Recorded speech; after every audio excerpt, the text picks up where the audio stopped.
Austin all over Diesel. Come on, Austin. Undertaker and Vader in the corner. And Farouk and Mankind. Austin's been eliminated. Austin, wait a minute. He was in there for 34 minutes. Yeah, the referee should see it. Austin has been eliminated. Wait a minute. The Undertaker and Vader have both just been eliminated. But Austin and Diesel's been eliminated as well. And now it's over. Oh, no. No. Wait a minute here. Here is the winner of the 1995 Royal Rumble, Stone Cold Steve Austin. Psycho Sid, his eyes are glazed, but look at that stop for the camera. The band is tuning up.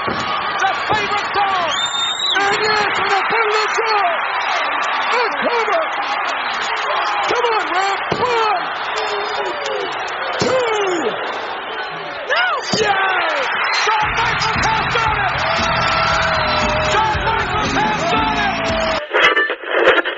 You know, the way I look at things right now, I've been screwed by Shawn Michaels, the boy toy.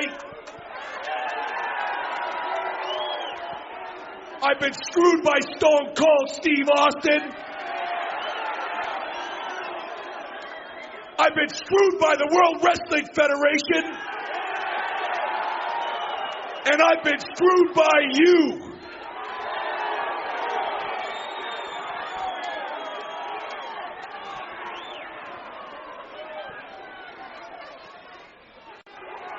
I don't like to make idle threats. But the way I see things, it doesn't look like I'm going to get my opportunity for a shot at the World Wrestling Federation Championship belt. So I quit. Hello, my name is Bob Bamber, and welcome to the Wrestling 20 Years Ago podcast, going back in the time machine to January of 1997 for Volume 1 of this month's show. Happy New Year to everyone. We've got 3 volumes for this month across 4 different shows. This is Volume 1, looking at the WWF and the Royal Rumble. Volume 2 is split into 2 parts, thanks to WCW having a Clash and a pay-per-view. So Volume 2, Part 1 looks at all the TVs and the Clash in the first half of the month. And the second half looks at NWO Sold Out and the remaining Nitro for the month. And Volume 3 is all of our usual ECW action. Joining me here in Volume number 1 is Wayne Lythgoe. Wayne, good evening. Good evening, Bob. And Jeff Parker. Jeff, good afternoon. Good afternoon, Bob. Jeff, kick us off with the news.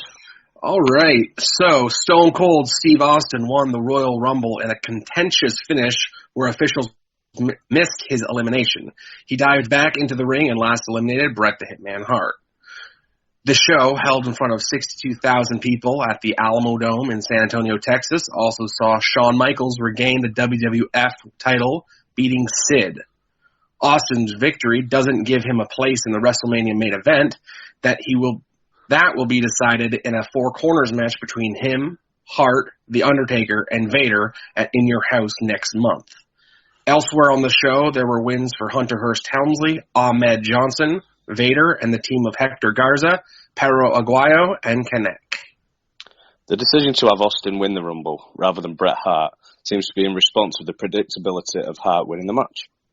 It probably wasn't helped that Vic Venom, a.k.a. Vince Russo, basically gave away the Hart win on Livewire, a show that is being retooled as they can't realistically air it live anymore. Shotgun Saturday Night debuted this month, airing live from a variety of small locations in New York and for the Rumble show, San Antonio. The show received largely poor reactions from fans. Many of the attempts to create an edgier product, including promoting a sex tape of Sonny and Goldust being pregnant, fell flat. Monday Night Raw will expand to 2 hours next month, with ratings continuing to struggle opposite Nitro. The loaded post-Rumble show still lost out heavily to Nitro, featuring the return of Randy Savage to Nitro. While the expansion might seem counterintuitive and there are questions over how the show will be funded, it's felt that running at 8 p.m. for an hour simply provided a great lead-in for the second hour of Nitro. With Raw usually taped in quite big blocks, an extra date has been added at the Manhattan Center next month to accommodate an extra set of tapings. It's also said there is a plan to run live more often, although by doubling the length of the show, this will likely happen anyway, as they'll have to tape on more nights. Interestingly, the idea of moving nights, mooted a few months ago, doesn't seem to be on the table, although one episode of Raw next month will be on a Thursday to accommodate the Westminster Dog Show. Much like WCW, who enjoyed a great month of live gates, the WWF have had a good month on that front. In San Jose, they drew over 10,000 fans, which is their biggest attendance in months. In El Paso, they drew a sellout of over 5,000, and they drew the largest crowd for a wrestling event ever in Stockton, California. The Royal Rumble ended up drawing a paid attendance of just over 48,000, although tickets were being sold at a very cheap prices in the local area leading up to the show. WWF will be doing a tournament in Germany next month to crown a European champion. Jim Cornette's on-screen role has all but disappeared, as his role at Titan Studios has kept him too busy to be at the live events. There are rumors that Cornette may be being phased out and that Paul Heyman and Vince McMahon may be closer than people know. And rumors linking the Harlem Heat to the WWF may be just that, I apologize, as it said that Vince McMahon doesn't want to give out guaranteed money to a tag team, particularly while there isn't much space for them at live events. And just a reminder, if you'd like to say thank you for our contribution to your podcast month, you can do so via Patreon for $5 a month. We're offering early access to shows where possible. This month has been a mess on that front, as I haven't edited any of them at the time taping this. But ordinarily there'll be shows available for the Patreon contributors for $5 a month, or if you just want to say thank you, you can find out more information by going to patreon.com/wrestling20rs, visiting our website or in the podcast description. On the ratings front, and another clean sweep for WCW, as their ratings follow the upward trend of many of their other metrics. On December the 30th, they showed once again they were more immune to the holidays than Raw was, doing a 3.6 to Raw's 1.6. January 6th saw Nitro drew a 3 to Raw's 2.1. January 13th a 3.4 to Raw's 2.3. Any hopes that the post-Raw Rumble show might quell the Nitro run fell down, as Nitro did a 3.7 to Raw's 2.2. And on January 27th it was much the same, Raw doing a 2.2 to Nitro doing a 3.6. Raw for 1997 begins with Vader hyping his main event match against Bret Hart later tonight, plus some clips from Shotgun Saturday Night, including Ahmed Johnson giving a Nation member a Pearl River plunge on the roof of a car. Our first match is a tough guy contest between Owen Hart and Mankind. These two mesh extremely well in the 10 minutes they are given. Owen shows some real aggression in this match and uses both his Slammy Award and tag title belt as weapons. Mankind responds with a drinks tray to the head, and he eventually wins after a stump pile driver. Shawn is backstage with Jose Lethera and his son Pete. Jose will stay in Shawn's corner at the Alamo Dome. Shawn says it doesn't matter if Sid uses a camera, a billy club or the kitchen sink at the Rumble. He also wouldn't dare ever interfere in a Bret Hart match, or Ben Hart even, I suppose. We can see clips of the Nation attempting to destroy Ahmed Johnson at Shotgun Saturday Night, plus a match between the Goldwins and the Flying Nuns. That's Mother Schmucker and Sister Angelica. Honky Tonk Man is on commentary, as 1997 apparently is no bearing for age or people being over the hill, as he continues his search for a protege. Furnace and LaFon are lumbered with Diesel and Razor. As ever, the two look great. That's Furnace and LaFon. They deservedly win with a Doomsday Device jackknife roll-up combination. Another clip from Shotgun Saturday Night, as Marlena helps Goldust in his match versus the Sultan by, stripping. Brief interview with Bret follows. He says he wants Shawn to stick his nose in his business, but before he can get to his thoughts on Vader, Sid's music interrupts him. Bret walks off dejectedly. JR talks to Sid in the ring. Sid is not intimidated by nothing, and he won't apologise for his action.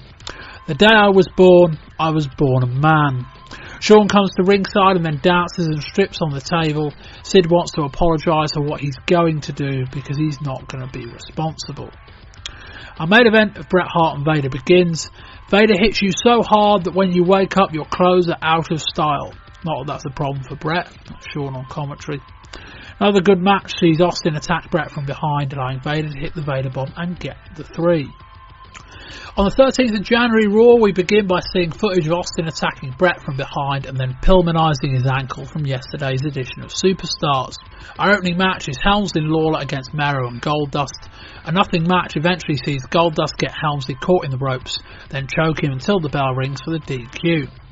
Goldust sells frustration and even gets in a couple of shots on Mero afterwards. Sid cuts a promo in the empty Alamo Dome. He tells us that to take what is his at the Rumble, he will have to become a monster. When he wraps his hand around Shawn's throat, shows their Lothario, and Shawn's family and friends will know exactly what the look on his face shows. Sid comes across as genuinely menacing here. Shawn responds live from San Antonio. He might not be a big monster, but if he needs to get nasty, then he will. The WWF have put pressure on Shawn for 2 years, but he has delivered better results than the US Postal Service and will do so again. Bret Hart limps out to ringside for guest commentary for British Bulldog against Rocky Maivia. Bret calls the WWF a lawless land. The match spills to the outside and Austin takes the Bulldog out from behind and gives him a Stone Cold Stunner. Bret hobbles to the back after Austin and Rocky wins by countout. Our main event pits the Undertaker against Crush. After a few minutes, Undertaker blocks the Heart Punch and hits a chokeslam. The Nation and Vader run in for the DQ. They're eventually able to beat the Undertaker down, with Vader hitting 2 Vader bombs. Iron runs in with a 2x4, but the heels are able to do a number on him too. See, over 100 years ago, a great German philosopher, he said, in the act of fighting monsters, in the procedure, be sure that you don't become a monster yourself. But in the Alamo Dome, I will have to be the monster to take what is mine, to walk out the World Wrestling Federation champion. And I think Shawn Michaels would say the same thing. But as the battle progresses, and at the right moment, I reach out, Shawn, and I have you by your throat. The look that you will give to me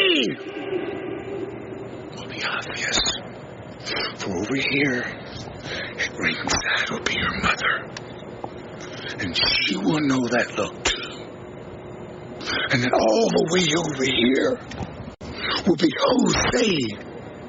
He will know that look too. But this time, he won't get on the apron because he knows better. And then someone told me that this section over here was going to be nothing but your friends from your hometown, Shawn Michaels. But they will see that look too. And Jose, you are going to summon all the Mexicans from Mexico, and all above here they will be, 70,000 of them. And even at the highest seat in the roof, he will know that look too. And that look, it says it all. It says, Sid, you are the man, you are the master, and the ruler of the world. No Raw to discuss this month, but we have, as we did briefly mention in the news, seen the debut of a new show, Shotgun Saturday Night. A show shot live on Saturday evenings in nightclubs and cafes, predominantly in New York, although as it was live on Rumble weekend, they were in San Antonio for that. And I got the guys to watch the second show of the run, as from reports that I've seen this month, that seemed like it was the worst, and also it seemed like that was the show that seemed to be the catalyst for a few changes in how they promoted it going forward. So I thought we'd kind of have a quick look through at exactly what people thought and what we can look at that. Wayne, what did you think of the second episode that we saw? The episode wasn't great. I think the premise of Shotgun Saturday Night has got potential with the way that they're looking to move a little bit edgier, competing more on the WCW Nitro front. But this particular episode itself was just bad from start to finish. When there's obviously going to be a few talking points in there, which is getting me to think, how did they actually get permission to do such things? What were the positives, Wayne? I know that's a weird question, not one we ask that often. But I think there were some. The fact that it's different to what you're used to on Raw. I think obviously with the way that the market's going, you can tell that the likes of WCW is getting a much younger audience now. I think that's the only positive that I could see from it, is that differentiate yourself from Raw, make it a lot edgier, and try and bring in a new market which is competitive to WCW. Jeff, what do you think? I thought it looked tacky and cheap and low rent. Kind of like an ECW show. I get going edgier. It felt like, when all those old territories used to run, Saturday morning tapings at like studio audience type settings, it kind of looks low rent. And I don't know, it didn't really strike a vibe with me. Maybe they can improve with the core concept and make it, again, seem a little more edgier and just clean things up. But just the presentation for me felt like there was a bar that also happened to be holding wrestling instead of it being a wrestling show. So, there's a lot left to be desired on my front. Yeah, I mean, the show we saw of the four probably visually looked different to, I've seen bits of the two of the other three. And the first one was in a kind of New York nightclub, which was kind of all very dark and interestingly lit. The third one was in San Antonio, which was quite similar to the New York one, quite a low ceiling, quite a dark venue and all that kind of thing. The second one was in what they call the All-Star Cafe in New York. So it looks a lot brighter, a lot more visually interesting. And I thought that was one of the positives. I don't know if there were that many, but I thought visually it looked different, and for trying something a bit out of the box. But I think it was more misses than hits. And Jeff, talking about a show promoting Sonny's home sex video, the idea is being edgy, but that's not edgy. That's just setting your audience up in a way. I don't think many of them believed it, but it's setting them up for a disappointment, isn't it?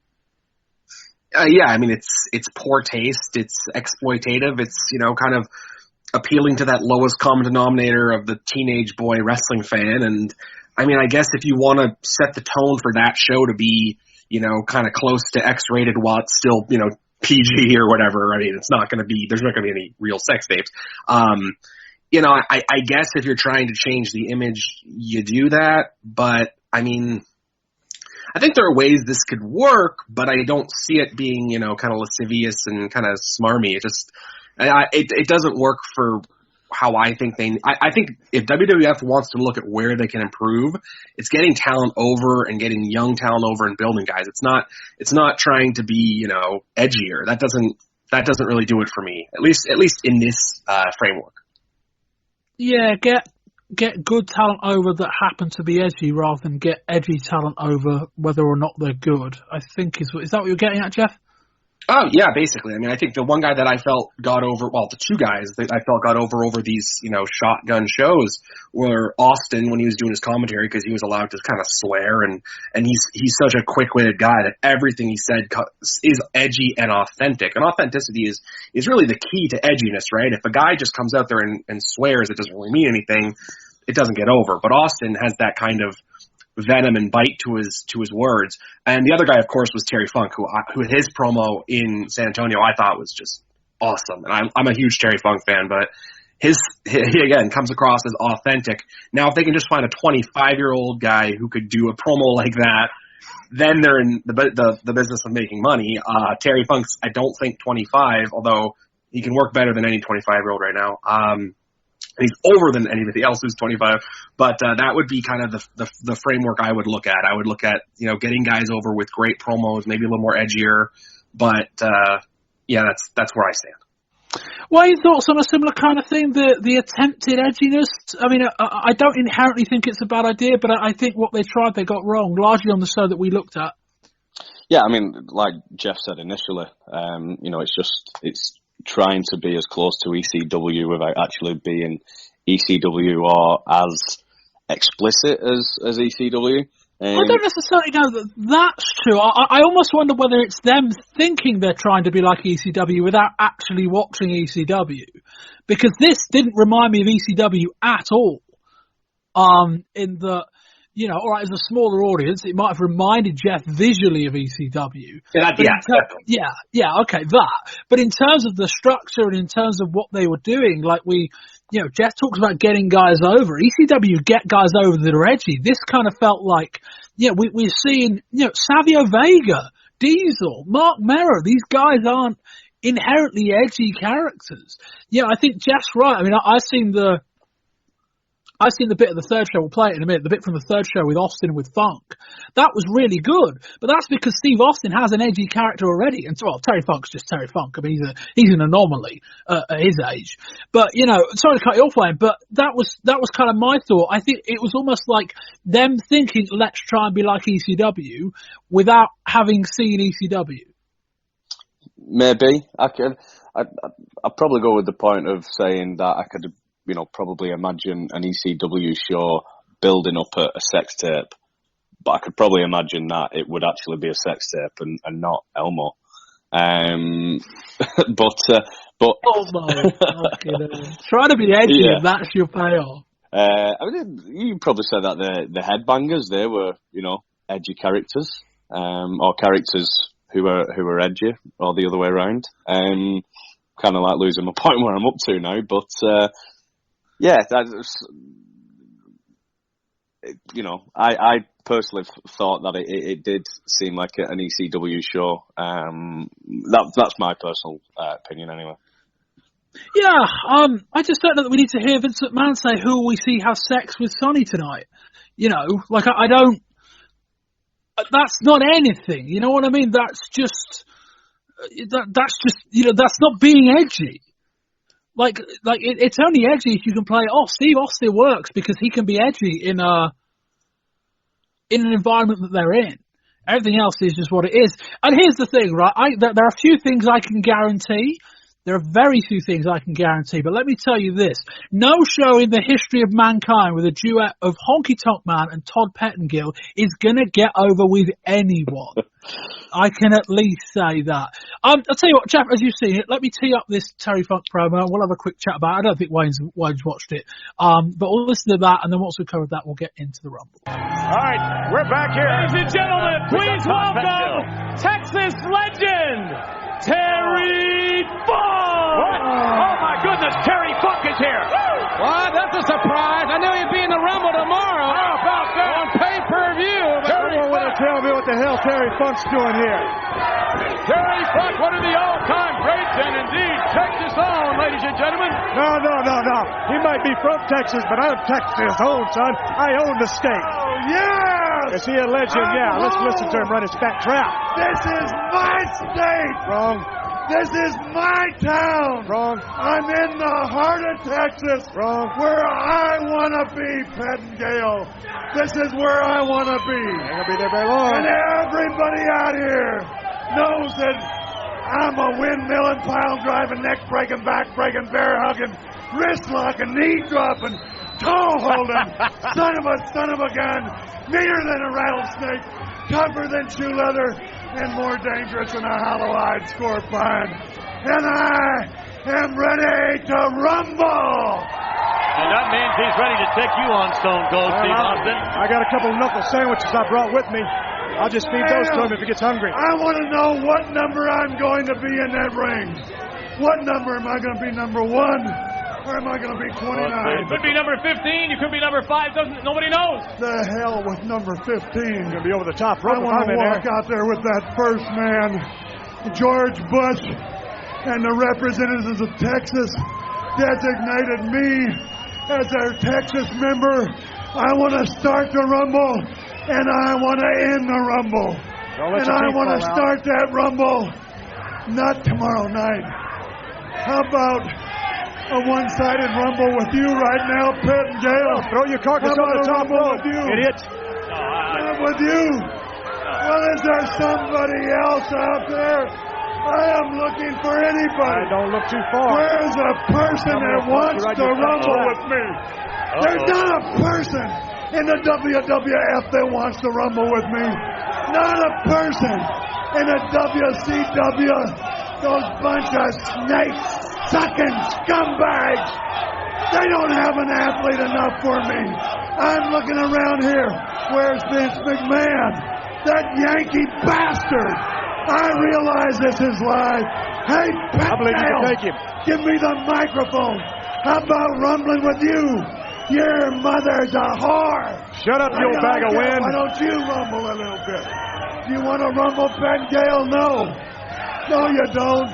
Is there anybody here? We're live, ladies and gentlemen. Where are you, from Jim San Antonio, Ross? Texas, in the ring. If you just joined us, You legendary asshole. Terry Funk. Where are you? And, again, it's a shotgun Saturday night. And I think we apologize for some of those remarks, but Terry Funk has just spotted Stone Cold Steve Austin.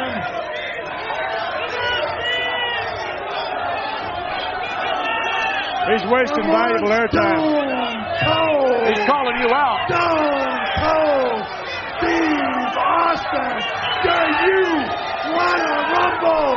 Do you have the guts to get in the ring? Why don't you just cool your jets there, Mr. Austin? Wait a minute. Here comes Funk right over here. He's a senile old man. Don't cross the guardrail, son. You ain't that stupid.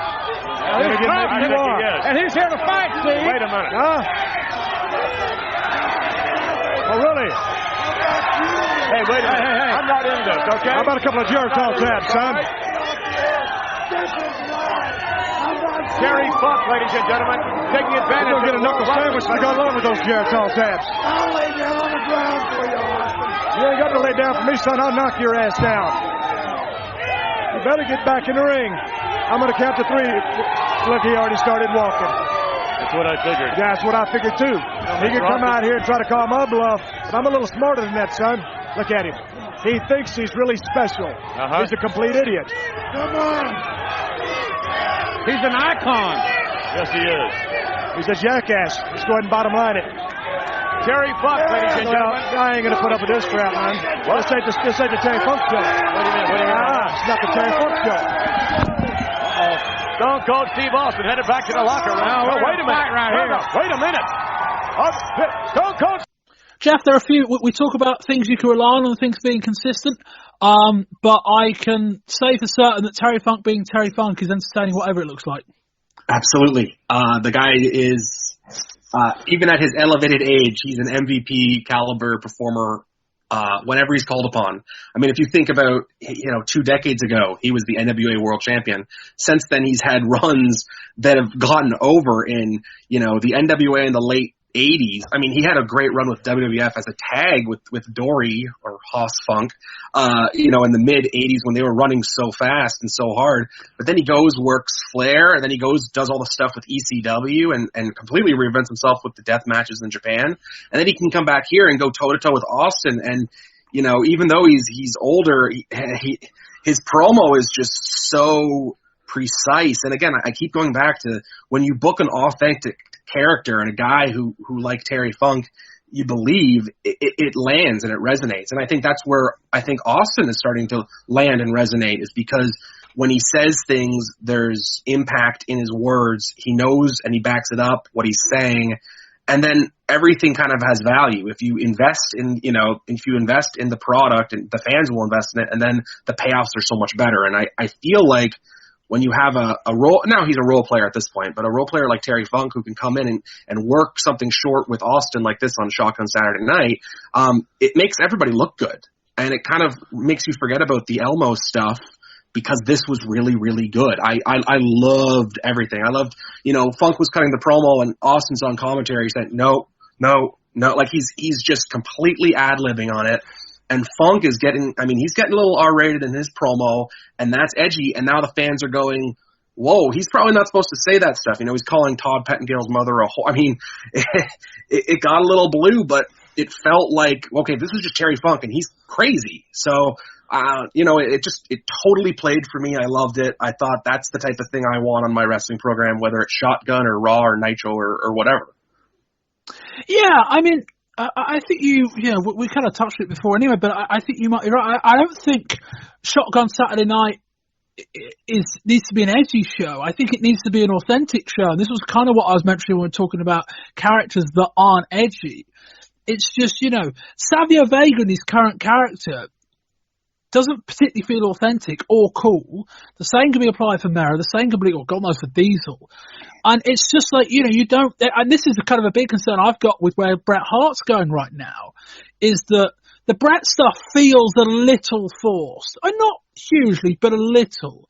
It kind of feels like Austin's being an authentic version of Steve Austin to a point, and that's working.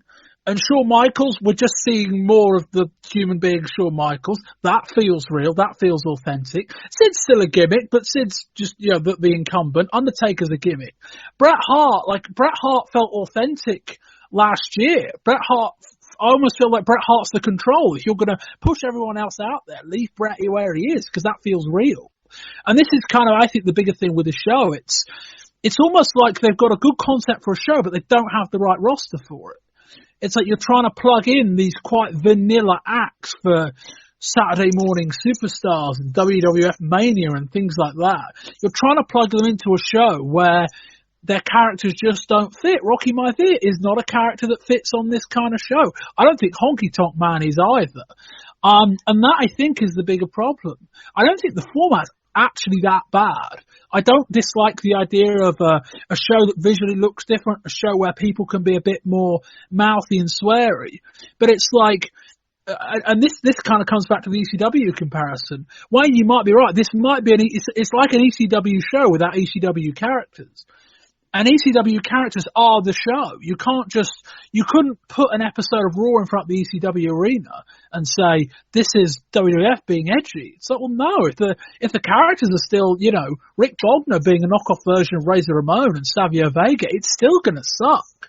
And I think that's it. But it was something interesting to review. We did it a couple of months back with Livewire as well. I'll keep an eye on it. I don't get the sense, I think another thing as well, and we'll discuss this later on, I don't get the sense they've got the roster to fill 2 hours of Raw, their existing weekend commitments, and a Shotgun Saturday night and make all of it feel relevant, because I think they're going to spread their talent too thin. I almost wonder whether Shotgun Saturday night should kind of be a show in its own right. Promote a few different guys with a few different edgier characters and almost build up one against the other. That is that. Anyway, cover some more. We've got some more TV, I think, have we? Let me think. We've got. No, we don't. Jeff, kick us off with the results for the Royal Rumble.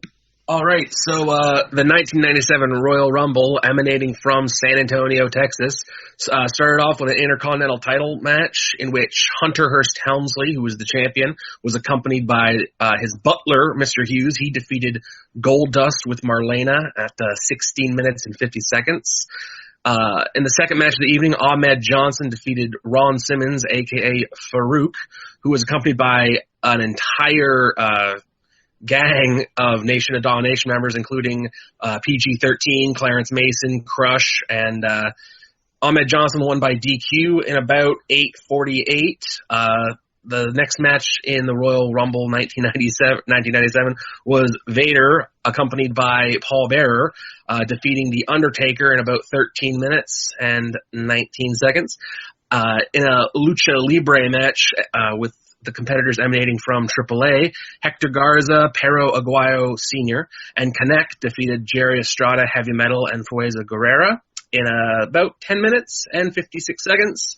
And then in the Royal Rumble match itself, Stone Cold Steve Austin, quote, won, unquote, the Royal Rumble, last eliminating the greatest wrestler of all time, Bret the Hitman Hart, in a 30-man over-the-top rope battle royal at 50 minutes and 29 seconds.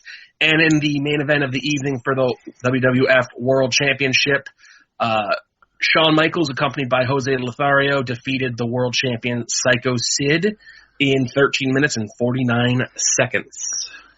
I may have been pushing it a bit, asking for Jeff to be impartial whilst reading those results, but anyway, that's where we are. Wayne, what do you think of the show? Mixed, in all honesty. Coming off the back of it, when I actually finished the pay-per-view, I sat there thinking, that probably wasn't a bad Rumble altogether. I think we've reviewed some bad ones on the show, but I do have a feeling now that just got flashbacks of certain things, and I think as we get further along the review, my mark that would have been higher is probably getting knocked down a 1 or 2. Jeff? Overall, I thought it sucked. I thought the entire show succeeded in solely getting Austin over, which I thought Austin was, if you gave a highlight of the night, MVP for the night award, it was Steve Austin. But altogether, a lot of the things in this pay-per-view just did not make sense to me. A lot of it came across as really dumb and telegraphed. And I think you touched upon it earlier.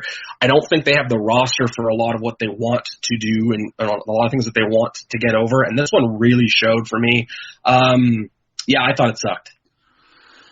Yeah, I feel like if you look at this show for a far enough away distance, as we might do, say, come the end of year, I feel like you look at the broad strokes and you're like, well, they did a really good job with Austin in the Rumble, and I think came up with a finish that was just about clever enough to achieve what they wanted to achieve without being predictable and setting up next month's pay-per-view.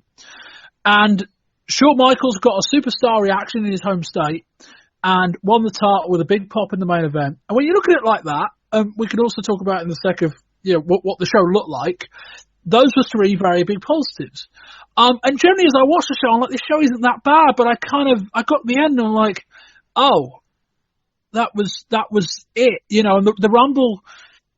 One thing they've done quite well, Rumbles in the last couple of years, certainly the ones we've watched, is that with a limited amount of star power, and it is a bit weird, this idea of this 30-man match, despite the fact we've only really got 4 or 5 guys who are really pushing, is a bit of a juxtaposition anyway. But I felt like in previous years they protected their gaps in those 30 men a lot better than they did this year. And the start of the Rumble was death, and it was the first 20 was pretty bad, other than Austin. They had a few gimmicks, and then they just loaded up the final 7 or 8 guys, Vader, Undertaker, Bret Hart. They loaded up their big names, Mankind, right at the end. And almost in a way, like, given what they did, and we'll come to this when we get to it, I think given what they did, they almost could have spread them out a bit more. And you could almost just have a focus on maybe, Austin and Vader being the 2 big names in early. I think Vader's been working ill and or hurt, as has Shawn Michaels, as has Sid, who was involved in a car accident this month. It's been a bit of a rough month on the roster front. But yeah, I thought, we'll get to them. Some good points, but I get the feeling by the end of the show I'm probably going to be a bit less positive than I am now at the end of this review, but we'll see. We start with a really nice video package featuring Shawn Michaels' change in attitude over the last year since becoming champion. Tonight, Shawn Michaels returns the man. We cut to a wide-angle shot of the Alamo Dome, and it looked fantastic. Proper stadium show, this. Vince McMahon, Jim Ross, and Jerry Lawler have the call. Wayne, we've covered many a WWF show over the years. I don't, and to an extent, it's always going to look the best because it was in front of the biggest crowd. But I don't know that they've been anywhere close to having a show that visually looked this good. No, I think you'd probably say the last time was one of the early WrestleManias. In one of those settings, they've not been able to sell a crowd out. Well, selling a crowd out like that is probably debatable, really, with what we read in the news. But having a crowd that large is something that they've not been able to do for a while. And visually, it was fantastic. It was just unfortunate that, in my eyes, the crowd probably killed this pay-per-view a little bit more. Yeah, Jeff. I mean, I think we talk about one of the reasons, perhaps, why this show will be perceived perhaps a little bit better than it should be. I think visually, and we'll come to the reaction of Shawn Michaels later on, but I think visually this show, what they were in front of, elevated the show a lot more than it had been, say, if they'd have been in front of 15,000 people. Would you agree with that? I thought the crowd was just completely dead. I mean, I guess, they heavily papered it, and I think when you get that, that visual, that huge dome attendance, you're going to get, they always say, like, the sound escapes and it goes to the top of the dome, so you don't really hear the oohs and the ahs and the pops and the boos. I don't know. For the attendance they had, it didn't really strike me as impressive. I mean, it wasn't certainly the same visual as, say, Wembley or, I always think the outdoor stadiums look cooler anyways because you have the kind of afternoon matches and then it segs into evening. But, and you can also have those big, like, helicopter shots or a blimp if you can get that up there as well. That always helps. Yeah, I saw that the attendance was huge, and I saw, some of the shots they showed of the crowd and how they were all watching the big jumbotrons. But to me, it just kind of fell flat visually. I get the impressiveness of the number, but I don't know if it was that they didn't light the crowds at certain points, or they didn't have that blimp, that inner blimp like the WWF has, where it kind of goes around and takes pictures and stuff. But it didn't get it over to me that was a huge attendance or a huge crowd at the time. I read about it, but. I wasn't terribly impressed. Okay, I think we'll agree to disagree on that. I thought, visually, I think there's certainly something to be said, and we'll cover this as we get through these matches. Big crowd did not equal hot crowd. Some of that is just going to be the acoustics of the building, and some of it, as we will see, was just the fact that a lot of these guys weren't over. In particular, I kind of thought the whole point of bringing in the Mexican guys, because we were in Texas, was the idea that they'll draw part of the crowd because people know who they were. Very, very clear that was not the case. And even Terry Funk didn't get a great reaction coming out, in part because I don't think they had any music for him. But Funk's reaction improved. But the kicker at the end, the reason, the exception that proves the rule, was that the reaction for Shawn and Sid was great and probably made that match. Anyway, let's get on with the show. We open up with Goldust with Marlena versus Hunter Hearst Helmsley for the WWF Intercontinental's title. This starts with a video package of Triple H and Goldust. As ever, these do a good job at presenting things far better than they actually are. They did blank out the word queer, which was a bit odd, given that it aired on Raw, but anyway, that's where we are. That was obviously the angle from last month that we covered there. Helmsley comes out, I believe, with Mr. Hughes. It was Mr. Hughes, that was just me live typing. But yes, Mr. Hughes of, I think when I saw him in ECW, I want to say 18 months ago, something like that. I might be wrong. Anyway, Goldust jumps Hunter in the R-way. I cannot understate how Major League WWF looks in this venue. A 10 punch in the corner by Goldust, which Helmsley counters with an atomic drop. I'm not sure the crowd are going to be all over Goldust as a face yet. And apparently one thing that we saw in the free-for-all and just general reaction in the crowd was that Goldust was not over as a face in front of this crowd at all. His name was quite heavily booed when I think it was Doc Hendricks mentioned him in the free-for-all. Hunter shakes for pedigree, but Goldust counters and catapults him over the top. Goldust picks up the ring steps and just dumps them across Hunter's back on the outside. Hunter randomly then just gets up and stumbles onto the steps. Vince McMahon says Josh and Adam, two of the guys involved in all of the Royal Rumble adverts you've seen on Raw in the last couple of months leading up to the show, have been thrown out by security. As Jerry Lawler Jerry Lawler pissed himself laughing, not in a that was funny, just more in a that was the payoff for all this stuff. How bad was that kind of reaction? Hunter sets Goldust up on the guardrail, then takes a run up. Goldust moves and Hunter cracks his knee on it. Goldust follows that with a shot to the knee with the ring steps. The crowd are absolutely dead. Goldust locks in the figure 4. Ross notes how much the ref is willing to let go in this one, and that the ref will also be refereeing the title match at the end of the show. Helmsley attempts to curtsy mid-ring, but is struggling with his knee. Hunter grabs the producer's chair. Marlena sits in and goes to swing it, but the ref stops him. Nothing says a serious title match quite like an interview between Todd Pettengill and singer Colin Ray about 15 minutes into the match. Just a split screen. They just cut to Todd Pettengill. Goldust levels Hunter with a clothesline and attempts to get some support up. He gets a lukewarm reaction. Goldust gets to the top. Hunter shoves the ref into the ropes and Goldust gets crotched. Goldust headbutts Hunter to the mat, goes for an elbow drop, but Hunter moves. Hunter grabs the title that Mr. Hughes threw to him. Hughes distracts the ref. But Marlena distracts Hunter, who kisses her in return. Goldust takes the belt off with a distraction, hits Hunter with it, then goes to pin him, but Hughes pulls Hunter out of the ring. Hunter hits the clothesline and a pedigree, and that will do that. Wayne? First of all, can we address the elephant in the room? Why is Hunter Hearst Helmsley paired up with Mr. Hughes? It's a bodyguard, I think. It's the idea. Yeah, I don't get that one. I'm just used to him coming out with, with beautiful ladies, or on his own. And unless his tastes have changed over New Year's resolution, could be that. Well, exactly. We're in 1997 now, so we're close to the millennium than you think. So maybe. The match, reading that review and the way you started at the start. I'm probably going to go against what you're thinking and maybe what Jeff is as well, but I actually enjoyed this match. I thought it had very good psychology in parts. It was just really, really confusing. And like you just pointed out there, Goldust is not going over with the crowd, and he certainly won't go over if he's if he's making or garnering sympathy for Helmsley anyway.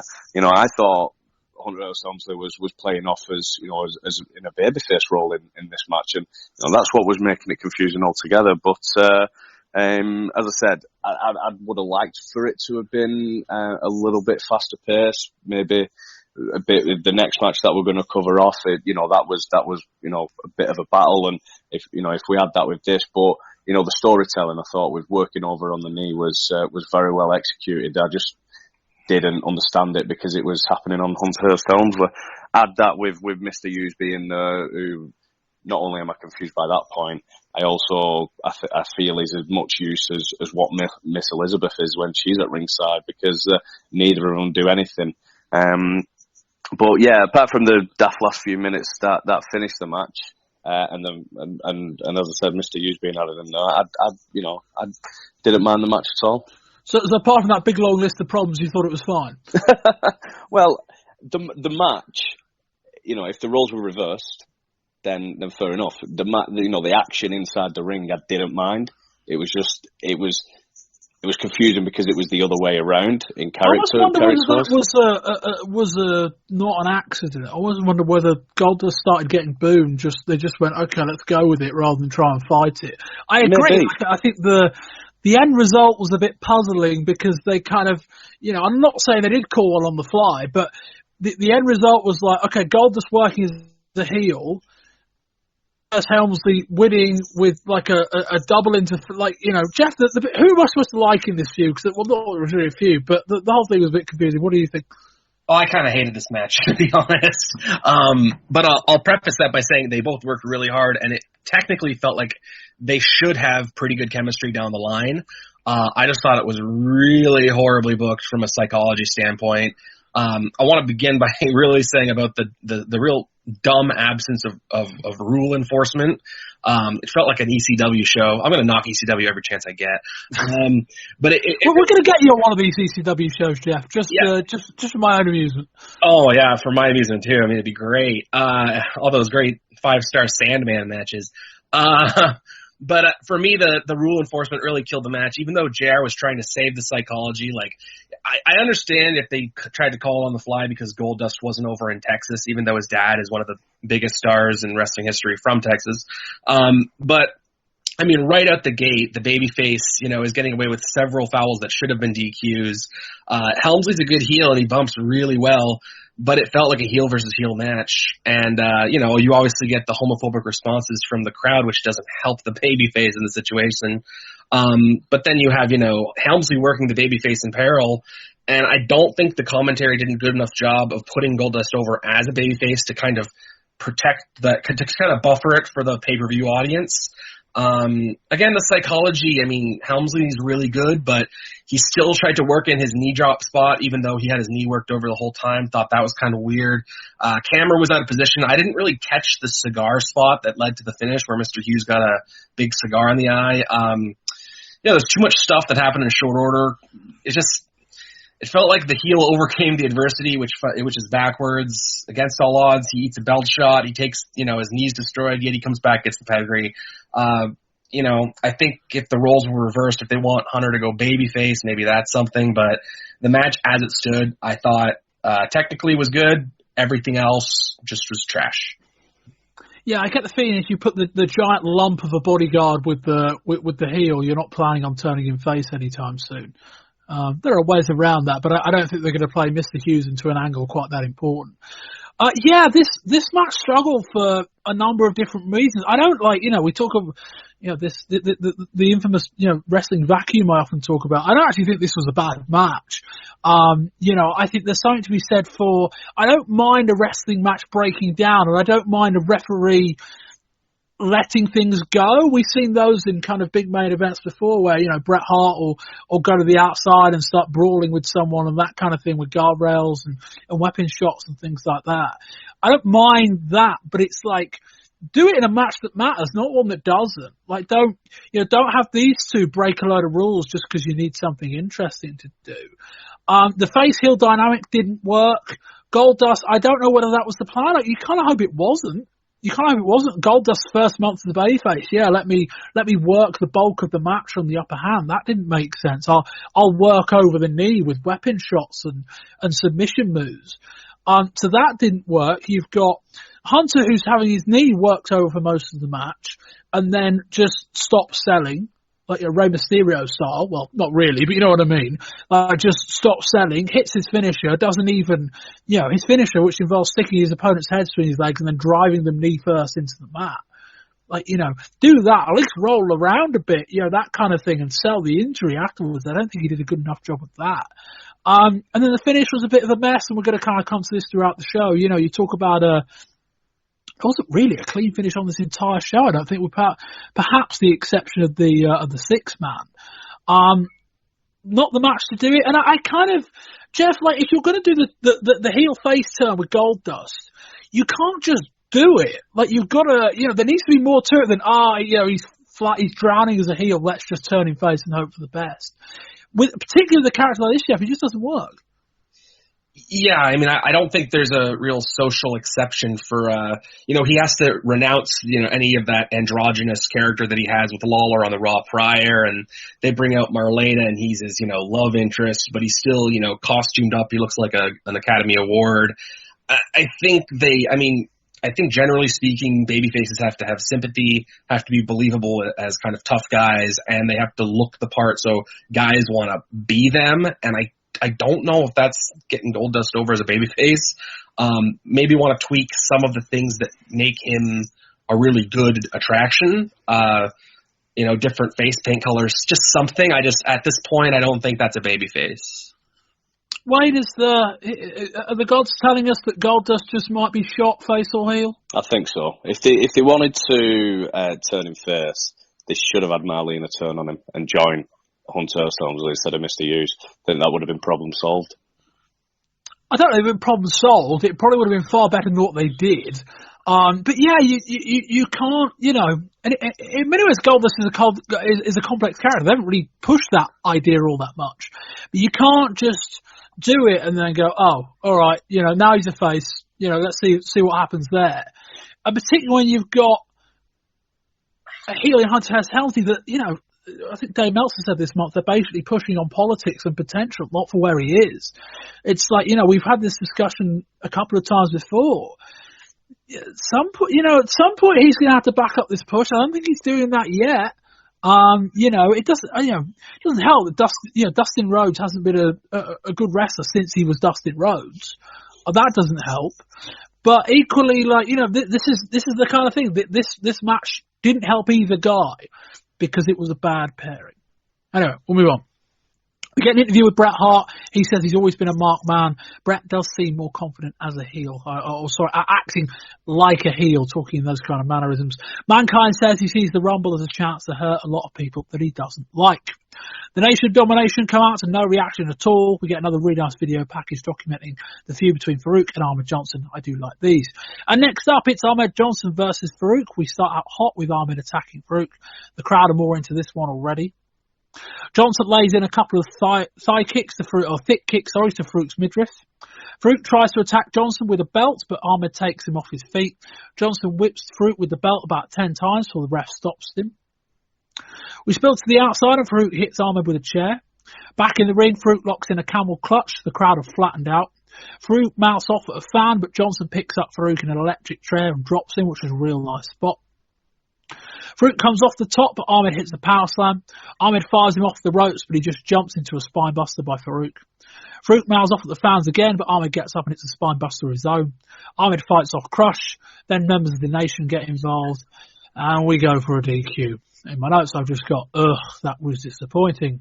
Post-match goes on for a while. Ahmed sets up one of the Nation on the steps next to I think it's the French announcers table. There are 3 of them. Hits the Pearl River plunge through the table. That really nice. Table collapses and what gets kind of submerged in monitors. Jeff, what do you think of this? I really like parts of the Nation of Domination and Farouk's presentation. I think he's got a huge, mean boxing entourage that looks kind of like Tyson's, and that's kind of cool. But again, it's in contrast with some really awful tone issues with words that Pettengill says in the package that like the build-up package was quite nicely done. But then there are these really awful tone issues with like the lone soldier in a turf war and with this being WWF, there's a lot of bad taste written all over this. There's kind of the O.J. Simpson deal with Clarence Mason, and allusions to the Nation of Islam. So there's this race exploitation thing that I find kind of gross. It's another match that I found there was no rule enforcement in, yet it wasn't a no DQ. So you're, again, contradicting the core concept of what pro wrestling is. Neither of these guys are workers, per se. I feel like Simmons, I'm going to call Ron Simmons. I love Ron Simmons. Farouk, Ron Simmons needs a good babyface to bump and sell for him, and I feel like Ahmed Johnson needs a good heel to take his scary power moves, and neither really does it except for that kind of electric chair top spot that, as you mentioned, looked pretty cool. The whole angle kind of feels like a cut rate mid-card ECW angle. Again, I'm going to just crap on ECW. But it felt like something that like Public Enemy and the Gangstas would be in before, the main event. And it just feels exploitative. The Ahmed Johnson table spot was cool, although I do have to note that he always seems to be a second away from just killing his opponent legitimately. It terrifies me to watch. So the match was the match. Feels like JR's, kind of Haas fight that he always likes to watch, but I don't know, it kind of just doesn't really seem tasteful the way they're pushing it as like a turf war. Not my cup of tea. Jeff, what has ECW done to you? It kind of killed the aura of the wrestling business by being, the pornography of wrestling, if you will, by showing you everything and then making them come back and do more. Sometimes one chair shot will do, not 50, and, just trying to treat it like it's I don't know.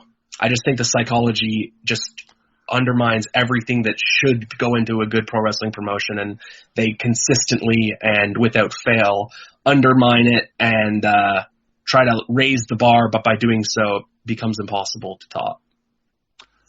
Pivots into another question. I'll bring you in a minute. Jeff, in a list of Goldust, Mark Merrow, Ron Simmons, Farouk even, and Flash Funk, are we looking at four guys that, we'll talk about Steve Austin, who might be on the other end of the scale, but four guys that WWF have brought in from WCW and made worse?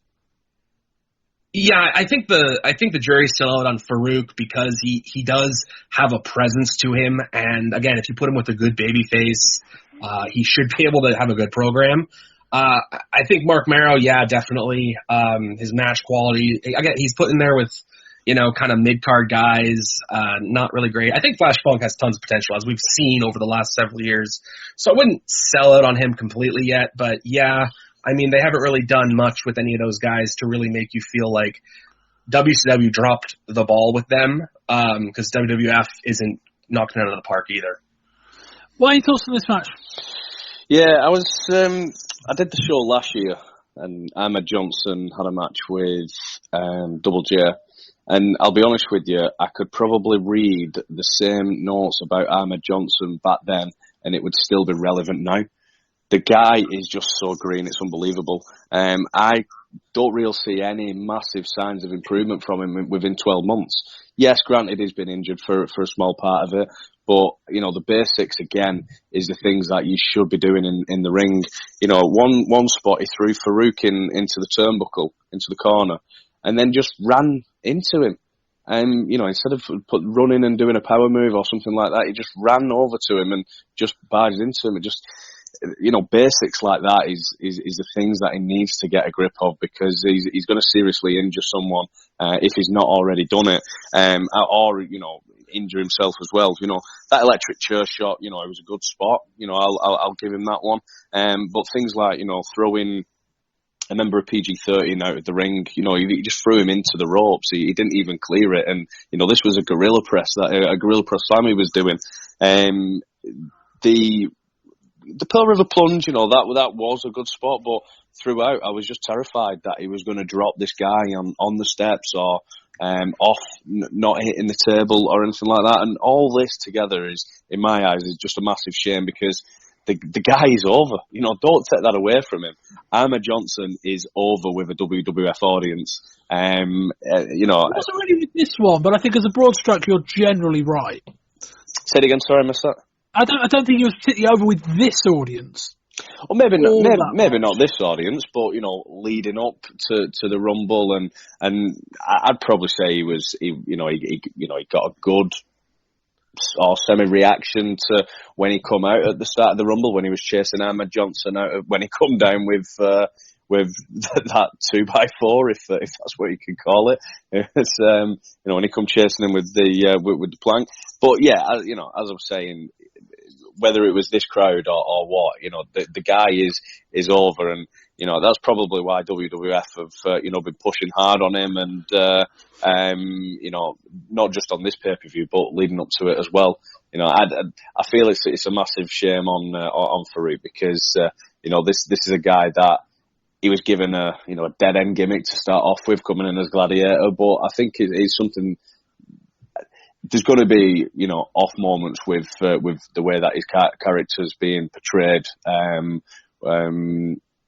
At the moment, the things obviously, like you said, you know, things like Todd Pettengill was saying when it leading up to it and things like that. There's going to be some of those which are going to be not tongue in cheek, but you know, it's you know, quite awkward. Can you actually get away with things like that?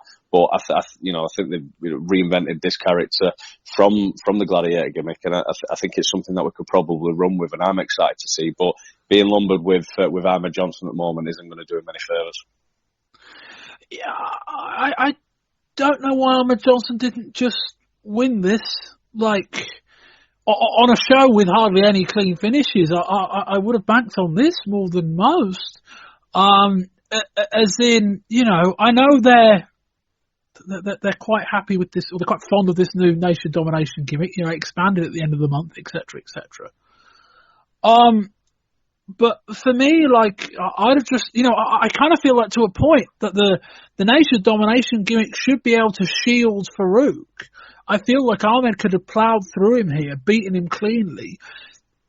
And then Farouk, with all of his, you know, all the guys flanking him, can rebuild their heat, be that with a continuation of this feud or indeed going in another direction. And I felt like Ahmed would have done better off just winning the match outright. That was kind of why I got to the end of the match. I was like, oh, that was the best you had, like, you know, on this kind of show. I thought the action was okay. Yeah, you know, we discussed before about Ahmed Johnson's, you know, out of control tendencies. I'd agree with Wayne. I don't think he's getting a lot better. You know, there's a safety thing to that to a point, but I think to a part it does make it enjoyable to watch, and that he's a bit out of control. But you know, I ain't gonna work with him. I suppose that's that. But yeah, just flat booking. And again, not for the first or the last time tonight, a crowd that just didn't really care. Anyway, there is that. Wayne, quickly, should Ahmed have just won this cleanly? I think it says a lot about Farouk that they want to still build him and the nation up as strong guys, and that's probably why they didn't want to give Ahmed the clean win in that sense. Jeff? Nope, he should not have gone over clean. I think you got to build up your heel. And if anything, I think you put Ahmed in there with you know, PG-13 and have him squash them both. And then he's got to, you know, you got to, you know, make the battle worth fighting for before you get to the end. Otherwise, it doesn't mean anything. So, I'd have preferred they not have this match at all, and Ahmed and Farouk just fight all through the Rumble. Because this is kind of the build up to WrestleMania. So if you want to do your blow off, that's where you do it between the two of them. I don't think you need anything clean at the Rumble. Okay, yeah, yeah, I could go with that. I just don't think I would have done what I'd have done here. Maybe you do Ahmed and Crush in this spot. That's the clean victory, and then you do the Ahmed and Farouk stuff in the Rumble match itself. Although God knows they did Ahmed and Crush on Raw, so I suppose there's that. We see Terry Funk in a promo backstage. That was also brief. He says this is his state and he was born to win, or born to rumble, not even born to win it. Man, how that promo could have done with being about 10 times as long. An interview with Farouk backstage, flanked by the Nation. He calls Ahmed Johnson and Uncle Tom. Next up, it's Vader versus The Undertaker. Another match, the first of all three, that starts before the bell. We start with an exchange of strikes, which look really nice. Vader knocks Undertaker down. Taker sits straight back up. We get that spot again. Vader steps out of the ring and mouths off at the ref. Taker takes the opportunity to hit a double axe handle off of the apron. Vader ducks down as he fires Taker off the ropes, and Taker hits a lovely, almost floaty leg drop across Vader's neck. That looked really nice. Vader hits a low blow on Taker. The crowd again are really flat. Why is Todd Pettengill doing match interviews with fans? I've got no idea. Vader beating the fuck out of Taker, and Pettengill is finding out how a young girl saved up money by babysitting so she could be here. Lawler quite rightly points out what a complete farce that whole thing is. Vader goes to the second rope, hits a splash onto Taker. Taker rallies with a series of fast, low punches and a side suplex. Undertaker goes for a standing elbow, but Vader moves. Vader goes to the second rope again, goes for another splash, but Taker counters it into a power slam. Vader hits the power bomb, which Vince calls a Vader bomb. I mean, technically he's not wrong. It is a Vader bomb, just not the one. Taker kicks out at 2. Taker comes off the top with a punch. Out walks Paul Bearer. Taker hits, in the circumstances, a very nice choke slam. Paul Bearer has the urn. Taker drops to the outside, hits a big punch on Bearer. Taker rolls Bearer into the ring. We end up with all three men on the outside. We return to the French announcer's position. The table has magically respawned. Taker sets up the ring steps, runs at them and vaults off of them. Sabu, he's not, but he does land on the guardrail after Bearer drags Vader out of harm's way. Bearer gets a shot in on the Undertaker, and then in my notes I've just got, fuck, Vader hits the Vader bomb and wins. Jesus. Vader and Bearer embrace as they leave the match. That wasn't a clean win, but it wasn't far off. Or at least it didn't feel like it. Anyway, Taker comes to after the match. I'm not sure he realises what happens. He choke slams the ref. And he looked really hard. There's a BWO shirt in the front row. Taker hits the ring post with a chair for what that's worth. He then mouths something at Vince. All I caught at the end was, and his name is The Undertaker. And that will do that. What are your thoughts on all that? Well, before I get into the match, first things first, you've got two absolute greats in my eyes. You've got Vader, who's well renowned, across the over in Japan, and obviously the work that he's done in WCW. And then you've got Undertaker, who's been a stalwart over the last five plus years. And then they put them both in a throwaway match with no build. I mean, as I said, I've watched the Raws leading up to this, and I've not really seen any build at all. If it was before the start of the month or anything like that, I'm not sure. It just seems like they've just had an open spot on the Rumble and just put these two together. It just doesn't make sense at all. As I said, putting these guys in a throwaway match is not what you do on a pay-per-view. You build something up. I think this could be a very good, or could be built up as a very good Mania match between the two. Now, the match itself, whether that ruined it, I'm not sure, but I just didn't enjoy this match at all. Maybe because it was, went in the same way as the previous two matches, have a brawl, debatable disqualification spots, and then a finish via interference. It just seems that we're following on the same trend tonight, but it just felt slow and plodding at the same time as well. And then, finish out of nowhere. Yeah, didn't really get much enjoyment out of this. Jeff? Yeah, I really agreed with Wayne on the lack of the build-up. I think this is a WrestleMania match. On paper, this should be a really fun, excellent brawling-styled match. Vader's made his career out of doing really great violent stuff with guys like Taker, whether it's Bam Bam or whether it's, Stan Hansen in Japan or the stuff he did with Cactus in WCW. He's had some wild matches. Flip side, Taker's never really had a good working monster heel to work off of, like Vader. So you have, Giant Gonzalez or Kamala or Bundy or even Yoko. And I'm not going to count, Mankind in that, but this should have been, Undertaker and Vader having a great, as JR would call it, Haas fight. That said, Vader when he was walking out, he didn't have that aura. He didn't carry himself like Vader of old. He looked deflated. He looked more fat and flabby, less solid, less barrel chested. He's not a muscle body guy with abs, but he didn't look the same. He working wise, maybe, Bob, you alluded earlier that he, could be injured, but he was much less agile, felt like he lost a step. Didn't really look like the guy we've seen over the past, about 5 years ago. age and injuries and his weight, they probably aren't on his side, especially when he's going up to do the Vader salt and the Vader bomb on those knees. That's a lot of pressure and a lot of stuff to carry. But he doesn't seem like the same level of star in WWF to begin with.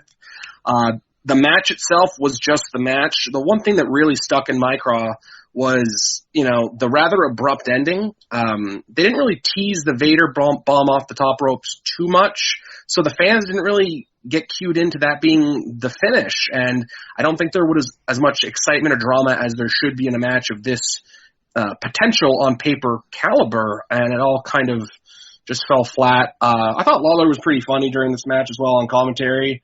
JR was good on commentary. I thought the babysitter thing, much like the earlier thing with the country music star, it just totally seems out of place and just pulls you out of the match. It feels completely stupid, and then the commentary kind of buries it. It just seems totally pointless. If this is a build to something more like Mania, I think it'd be great. Hopefully Vader's healthy. Paul Bearer just kind of was there. It was disappointed. I was very disappointed in this match. Yeah,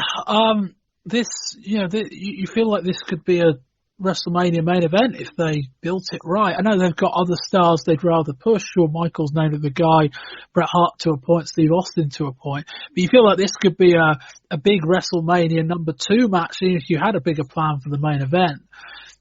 And it was a bit thrown out there. It's almost like they just wanted a match in the middle between 2 named guys. It really felt as much going in. Okay, it felt like they, it does kind of arbitrarily now feel like they're just going to pair Bearer with whoever Undertaker's feuding with. I don't know if that's ideal. I think that could get old quite quickly. But they did come out of it, and now we've got Vader with Bearer, which feels odd. But I suppose there's the thought that they don't want Vader to talk, which, well, there's some argument for that, some argument not. Jim Cornette's not on the road anymore, so you don't have him with him, and you have to have someone with him. Bear as an option for this feud. I suppose that makes sense. But yeah, I don't know whether, maybe Vader's starting to lose it. Maybe. Maybe it's also just a lack of motivation. And maybe it was just being in a 10, 12 minute, however long this match was, with a screwy finish, and the finish at the end kind of felt flat, almost because it was so sudden. Like, I was caught a bit off guard by it. Like, they were brawling outside of the ring, and Vader was selling. Undertaker hit the guardrail, and then Bearer hits him, and Bearer rolls him into the ring, or he gets rolled into the ring by Vader, one or the other, and Vader just does a Vader bomb and wins. It's not like Vader bomb's been a brilliantly protected move. People have kicked out of it. And Undertaker, you would have thought a guy would have been able to, let's be honest, it's not like, he hit a running jump off of the steps onto the guardrail, then got hit by however old Bearer is, 50, a 50-odd-year-old man with an urn, and that was it. And then a Vader bomb. It wasn't like this. It was the kind of beatdown you kind of would have expected Undertaker to get out of, but that's where we are. But yeah, I'm in complete agreement. The match was okay. I feel like these two could do a lot better if it was built properly, if it was built with, and part of the problem is they've not presented Vader brilliantly, particularly all year. Undertaker's been doing okay, but we'll come to that more in a bit. This program hasn't finished yet. I think it hasn't really started, but now it has started. I think that's more the point.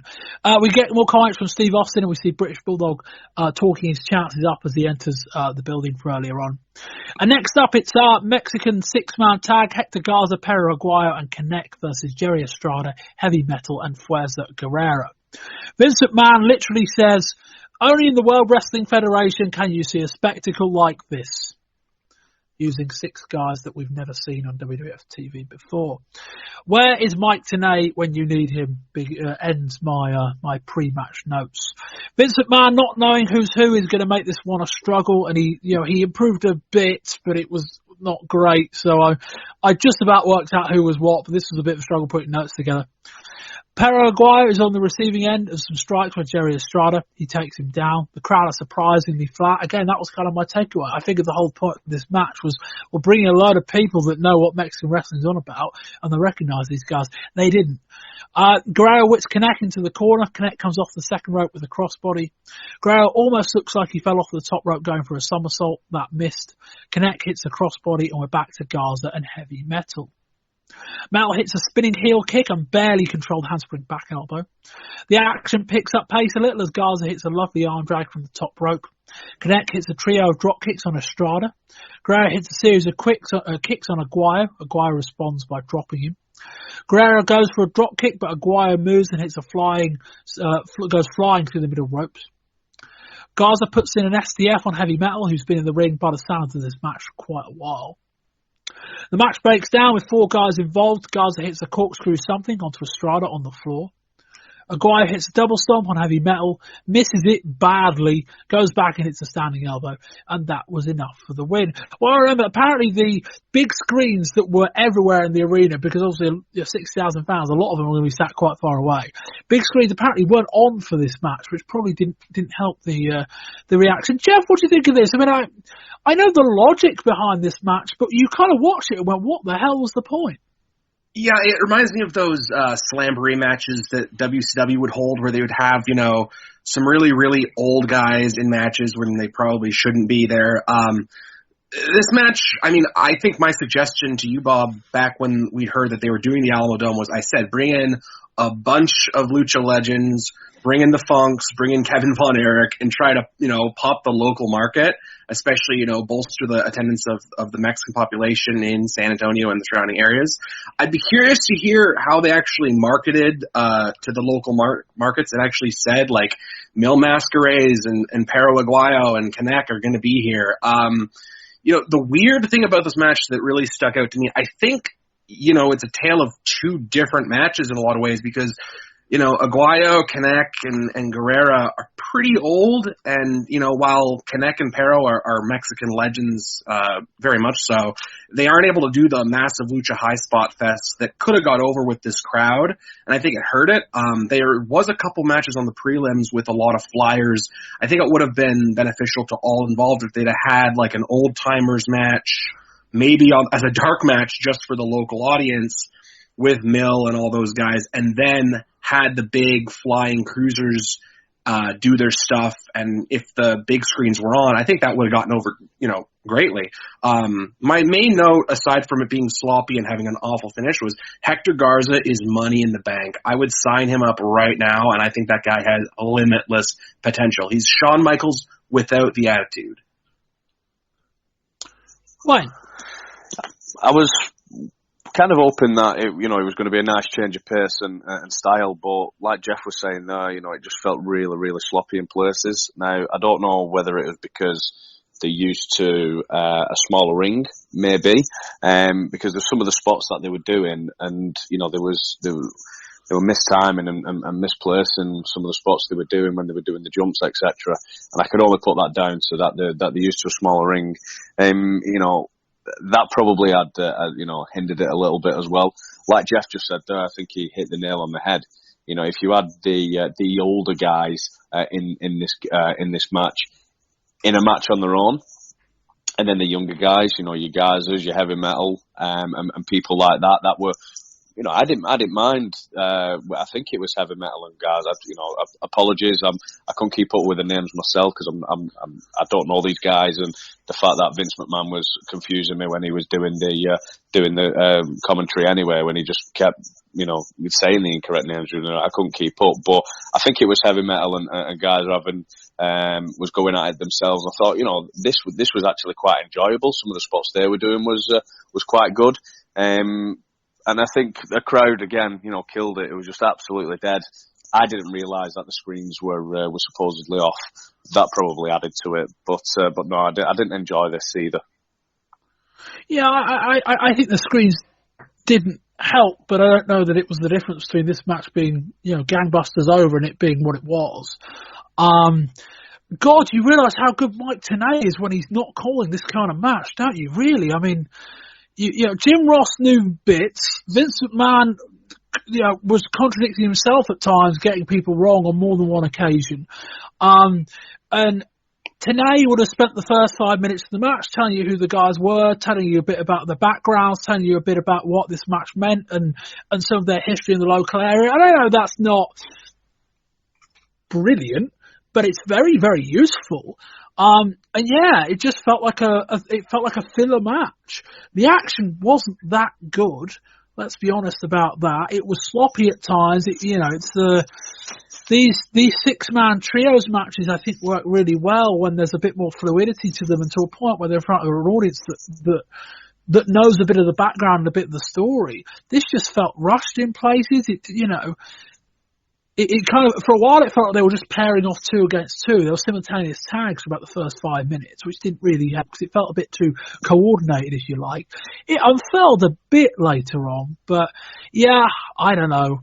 I feel like there was good intentions behind this kind of match, but it didn't work. And it was actually, Jeff, by the end of it, it was just a bad match. Yeah, I think a lot of that blame goes to Perro Aguayo Sr. I mean, that double foot stomp that he botched, and then just the lamest elbow just for the finish. It was bad. I mean, I think there were kernels of good spots. I think, the stuff with Hector Garza really exposes him to the WWF audience. I mean, I'm really high on Hector Garza, so I'd like to see more out of him. But yeah, I mean, it died 100 deaths. You can't mention the double foot stomp and elbow from Aguayo and not mention his attempt to dive through the ropes. Ugh, that was awful. Ugh.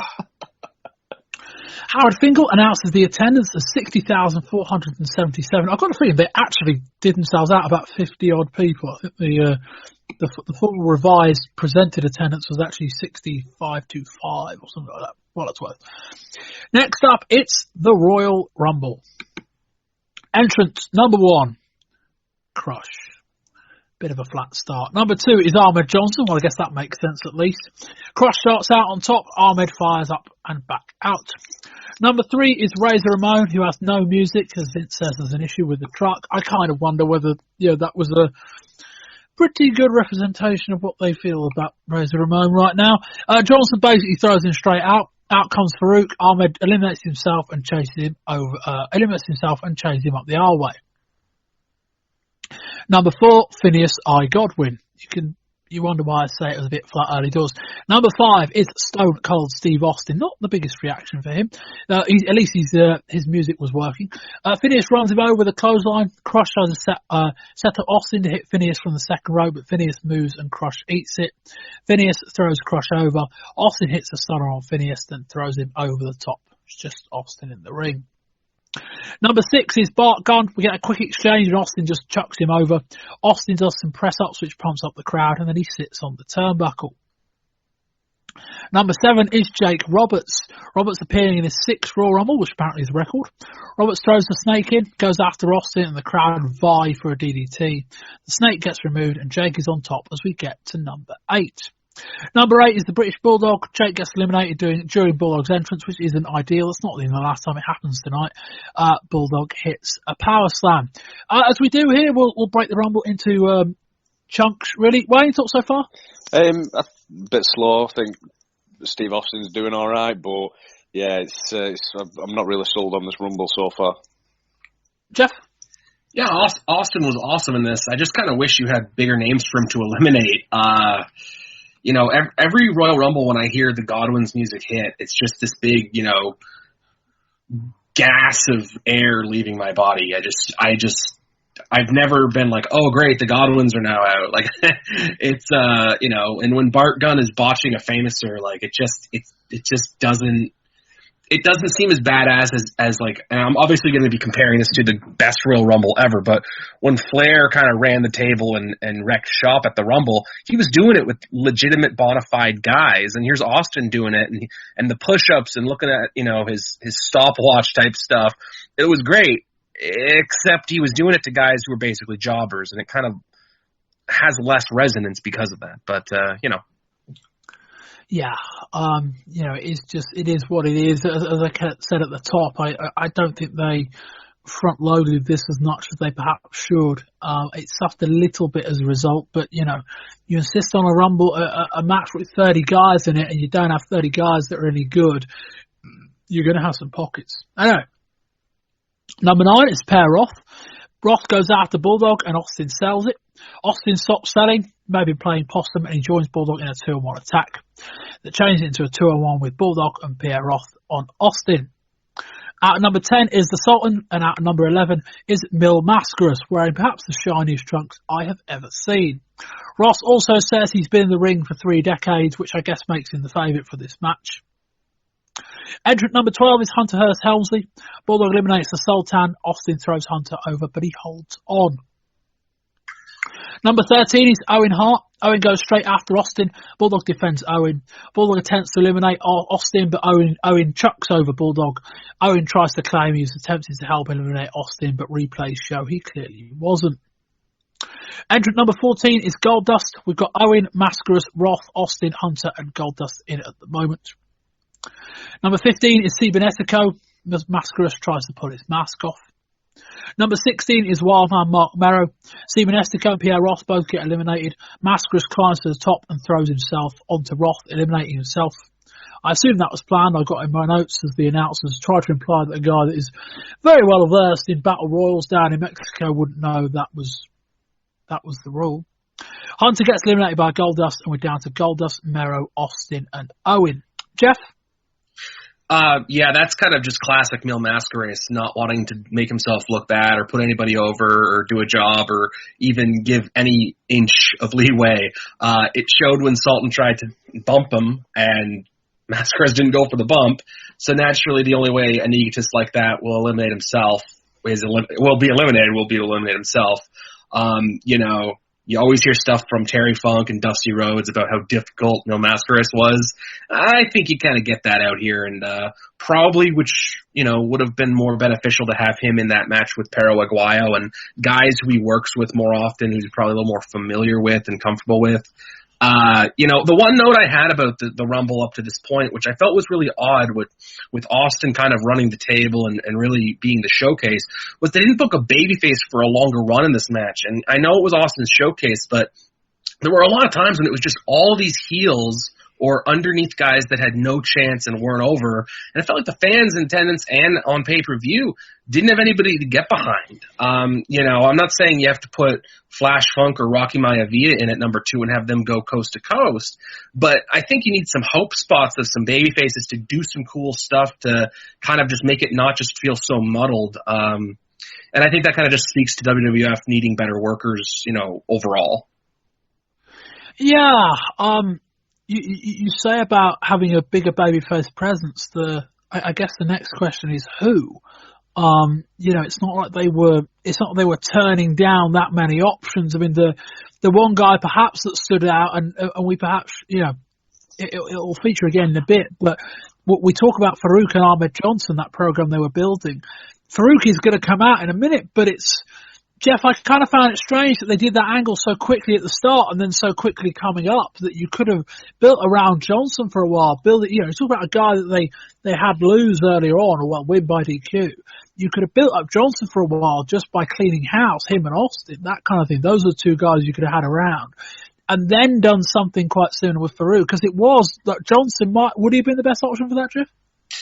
I think Bret would have been the best option because, you have this heated rivalry and you just – if Bret and Austin were 1 and 2, I think that would have been my dream booking. Or maybe Owen and Bret, and then Austin's 3, and then Davies 4. I just think, highlighting Bret Hart is always the way to go. But, yeah, I think Ahmed Johnson at this point is kind of in the old Ultimate Warrior spot where, he's over, he's got some moves, and, the match probably ends as soon as his music stops. But, I would have highlighted maybe him or, I like Flash Funk. I think his moveset's pretty cool. I know he's not over, so I guess he's probably not an option. And then again, it's got a guy like Mark Merrow, maybe you put him and have him run for a bit, but yeah, he's not over. So yeah, I think Ahmed's the guy. Wayne, thoughts on all this? Could you give it to Terry Funk? Could he have carried it for duration? Oh, nobody's going to buy him winning though, are they? Well, true. I'd probably say that they probably would buy Ahmed Johnson winning, but the problem with that is, like Jeff just said, he's in Ultimate Warrior territory now. I think he gets gassed way too easy, so probably a better spot for him to leave as soon as he did. Where we're up to at this point, without jumping the gun too much, I do feel that the ending of this Rumble is stacked and much better, and I think this is hindering it a lot because they haven't got big guys coming in, and who you're buying into. Like you just said before, Bob, if they would have stacked it at the front end, we probably would have got a better rumble out of it. But yeah, up to this point, I'm still no further along in my acceptance of this rumble, except for the dissension between Owen and Bulldog. Probably just that part. Yeah, probably just that part. As much as Funk would have been a brilliant idea, I don't think I would have left Funk that long. With that big a plateau, I kind of would have got Funk in there a lot earlier. And, a rumble's the kind of thing where, not that Funk's out of shape, but if you want him to blow for a bit, you can hide him away and then bring him back later on. Funk, was in at 24. He could have been done a bit higher up. Anyway. Number 17 is Latin Lover. Lover hits a lovely super kick on Owen, and then Owen eliminates Goldust. 18 is Farouk. In my notes I've got what happened with him and Ahmed Johnson, because Farouk ran after him about 15 minutes ago, or Johnson did, sorry. What happened backstage, we'll never know. Latin Lover takes a run up at Farouk, but Farouk throws him over. He gets into it with Austin, and then Ahmed Johnson runs out, Hackshaw Jim Duggan style with a 2x4, and eliminates Ahmed. Austin bailed under the bottom rope during all of that. He returns and throws out Owen and Mero. Austin is all alone again. Entrant number 19 is Savio Vega. Vega catapults Austin into the turnbuckles, then hits a wheel kick.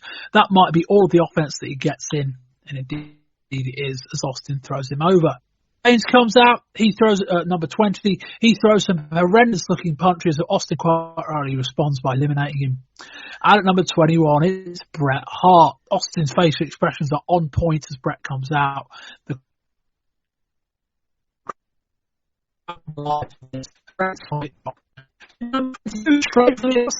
Cherry was excited involved in the match. Bret has Austin locked in a sharpshooter at this point. Hart steps into the ring. Bret releases the hold, punches Lawler, and then sends him back over the top rope. Lawler is probably back on commentary about 15 seconds after he left it. Another sharpshooter on Austin, and of course he does. Austin signals for a timeout. Number 23 is Diesel. Number 24 is Terry Funk. Funk gets a shocking lack of reaction, at least in the early stages. No music, which probably didn't help. Funk goes after Austin in the corner, although two fans do walk right through shot on the floor section, holding a big long sign that says Amarillo, Texas for Funk. Bret effectively saves Funk from elimination. Funk responds naturally by attacking him. Wayne, we're building towards the conclusion, and there's, some notable big names left, but this was probably the best quarter of the match so far. Would that be fair? Yeah, by far. I was rolling my eyes at the part when Austin was on his own and Savio Vega came down. I thought, I've had to live through this for about 150 odd times within the space of 4 months. Do I have to really go through it again? But we got past it. It wasn't too bad of a brawl between them two. We got past it. But that part with Bret Hart when Austin was on the turnbuckle and his reaction, and then the reaction of I thought Bret Hart got a decent reaction off when he came out. That moment there was when I was really sold on this Rumble. I thought it really heated up from that part, and hasn't let me down from then since either. Jeff. Yeah, I totally agree. I thought, the stuff with Austin and Bret was just electric. It was great. I mean, Austin was so cocky, and he was just throwing one guy out, another guy out. I mean, he had such a long feud, an endless feud with Savio Vega, and then, he basically, skirts him out and treats him like a jobber in like 10 seconds, which I thought was great after he, hits him with his finish. He hits him with the flying, the flying spin kick, and then Austin just turfs him, which I thought was great. Austin's facials when he hears Bret's music was just on point. They trade back and forth. Bret gets the upper hand. Bret gets the sharpshooter, and then Bret's old arch rival Lawler shows up, and everything just picked up from there. I'm like an unabashed Terry Funk fan. I just think the guy is brilliant, and all my notes are like Terry Funk is the best. Terry Funk does the little things so well. I love Terry Funk. I can't believe he's this old and still this good. I mean, he just has the mechanics and the psychology of how to do every little thing down perfectly. And he's not even a WWF guy. Like, he's just a freelance independent guy. but everything he does, it's just like he's magnetic, and your eyes are drawn to him, and you don't know. He's a loose cannon. He is middle-aged and crazy. I loved it, and that and the kind of the beginning of Austin and Bret I thought was just great stuff, and it really put the Rumble into second gear since it had been in first gear the rest of for the previous 30 minutes. Yeah, if you'd like to hear more about Terry Funk, listen to the, Jeff, presumably from Jeff's point of view, the much maligned ECW show from Volume 3 of this month. We look at Funk's role over there. But yeah, I'd be in agreement on everything both of you guys said. It picked up a lot here. I liked, the Farouk, again, I felt the Farouk Ahmed angle, like that bit was fine. I just don't know whether I would have had the first bit be so short. But it was good that they kind of got everyone out. Austin ran through Vega, ran through James, 2 quite quick eliminations. That's the point. You don't mind the flat eliminations when they're like that, because the story's about the guy in the ring, not everyone else is fodder. It's when you've got Henry Godwin coming in and he's just part of the match. It's like, oh. But Austin running through a couple of guys was fine. Bret was pretty perfectly placed in this match. Lawler's involvement was great. And yeah, Funk is fantastic, let's be honest. Anyway. Number 25, the final stretch. It's Rocky Maivia. Bret nearly eliminates Funk. Number 26 is Mankind. Mankind goes after Funk, which is the nice ECW throwback. We've got Austin, Bret, Diesel, Rocky, Mankind, and Funk in the ring with 4 to go. Number 27, another Funk. It's Flash Funk. Bret pile drives Austin. Funk comes off the top and wipes out Diesel and Terry Funk. As Jim Ross says, Flash Funk, as you may have noticed, is no relation to Terry. Number 28 is Vader. Austin runs into a roadblock with Vader. 29, Henry O. Godwin. There's a lot of bodies in the ring right now, and there's only one big name left. And as they kind of allude to on commentary, we all pretty much know who it is. And number 30, the lights go out, which I felt was a trifle unfair during a Royal Rumble. But out is the Undertaker. Undertaker goes straight after Vader. Undertaker chokeslams Austin, then Vader. The crowd are very into this. Undertaker goes after Diesel. We then get into the closing stretches. Vader catches Flash Funk going for a crossbody and just lobs him over his head onto the floor. Rocky goes close to eliminating Bret, which gets a reaction. Undertaker throws Godwin over, but Godwin impressively holds on. A minute later, Taker throws him out. We're down to Austin, Bret, Undertaker, Mankind, Rocky, Diesel, and Terry Funk before Mankind eliminates Rocky. Mankind does a double closeout over the top with Funk. Somehow they both hold on, so Mankind then eliminates him a few seconds later.